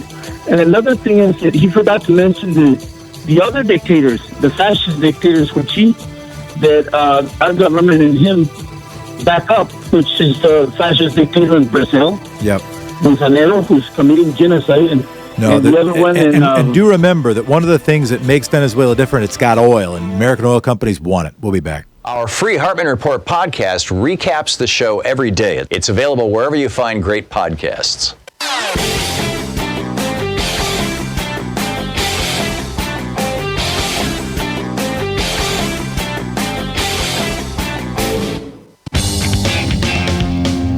Howdy, everybody. A couple of reminders. Tomorrow will be Thank You Thursday. Think about stuff that is happening in your or some other community at the local level where wins can be had. Your equivalent of women's suffrage state by state, your equivalent of working for the bottle bill in Oregon, your equivalent of something good that a group of people could accomplish. So we don't only yell at our televisions, but so that we organize for accomplishments that do stuff now and builds for bigger movements over time. We'll be talking about that stuff and taking your calls on that tomorrow. Jot a thing down. You might not think about it during the show, but you might think about it tonight, and then you'll remember it during the show. Let's take some phone calls. Also, got a couple requests in to ask some further questions about how the judicial rules can work, how Congress and the judiciary interplay. A good primer, more than a primer, decent dive into that was my interview with Thom that you can check out at Democracy Nerd on xraypod.com, or I suspect if you search me and Thom and Democracy Nerd, you'll find it. Let's go to Liz, KPFK, who wins Most Patient Listener Award, or might be in second. Go ahead, Liz. Hi, I'm calling to say how I agree with you, how unconscionable giving that award to Rush Limbaugh was. But they're birds of a feather, he and Trump. I understand that the president has been, since he's been president, has been hospitalized for an overdose. I can't remember what the medication was, but he's been taking stuff. And he, like Limbaugh was always traveling to the Caribbean to get prostitutes. That's the ladylike way I can say it. But also, I saw him when he was on television before he became a big radio host, and he was a bumbling idiot. There was mostly an audience of older white women, and there was one young guy there who kept asking him questions, and he couldn't handle it. He just couldn't handle it. So they put him on the radio and carefully crafted him to be the big, great radio host. Well, Liz, thank you very much for that call, and thank you for that reminder. Craig from Chicago, go ahead. Yep. Hey, how are you, Jefferson? Hey, I am calling because I get frustrated, obviously, like everyone else, and shouting at the TV when I see some of this just ridiculousness that you see coming out of our politics now.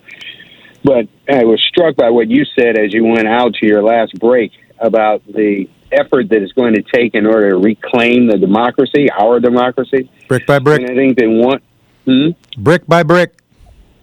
Yep, brick by brick. And what I don't see that I would like to see, and I would do it, but I'm not quite sure how to do it, is to create some sort of infographic that we would reuse over and over and over and over and over again that kind of distills the steps that we, the ones who are trying to reinstitute democracy and not go with this fascist trend that we're on, would have to do. Not just vote, because we only do that every so often and we don't actually control the voting mechanisms. I'm thinking about things that we can actually do every day that everyone can do, and they get reminded. An infographic on the steps that it takes to win. That's helpful. Yep. All right.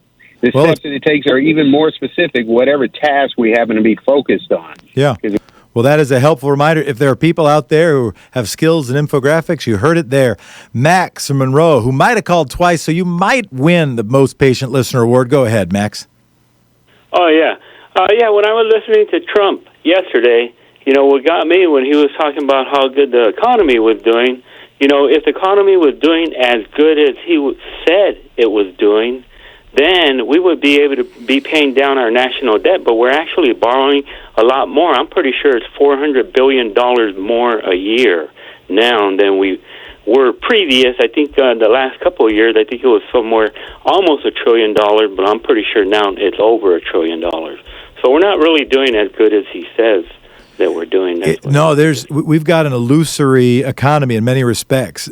We are not doing it. We're making the delta between rich and poor worse, and we're having a huge debt, and we're artificially deflating interest rates, which reduce our tools to do something. We do have an economic challenge. And yeah, you're absolutely right. And of course, the answer to your question of why haven't we lowered the debt despite a high stock market and low unemployment, well, it's because the benefits of it have been given to the rich, which has exacerbated the gap between rich and poor. Jeff, you're going to be the last word from XM. Go ahead, Jeff. We got about 30 seconds.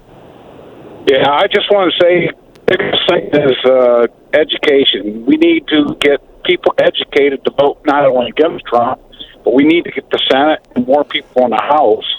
And you need to just get educated that Trump is not the answer, the Republicans not the answer, they're the one percenters. It's like the Civil War.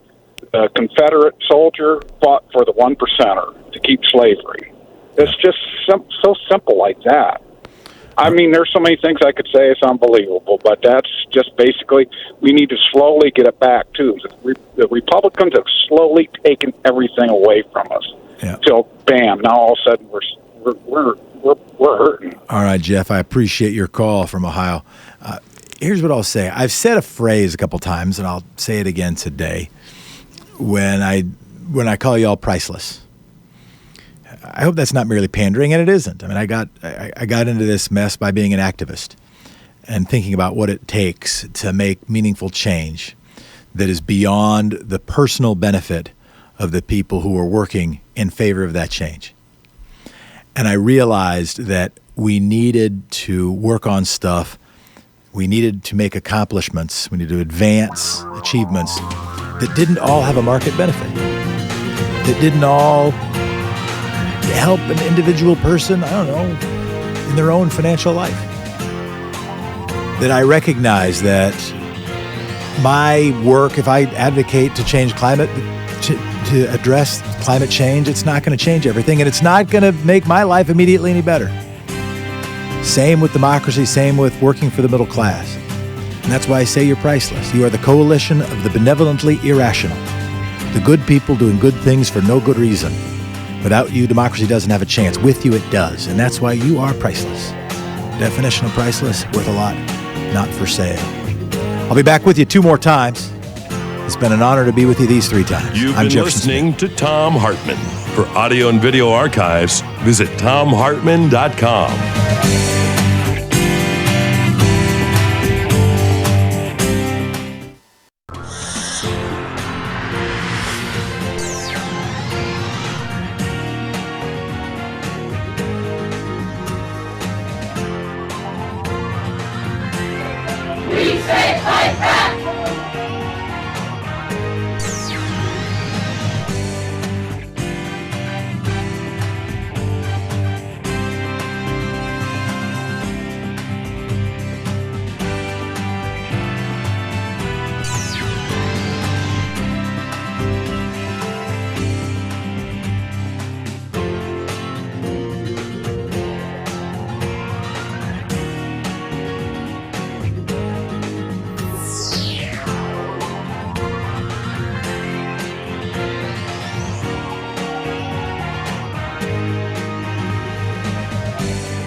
Bye.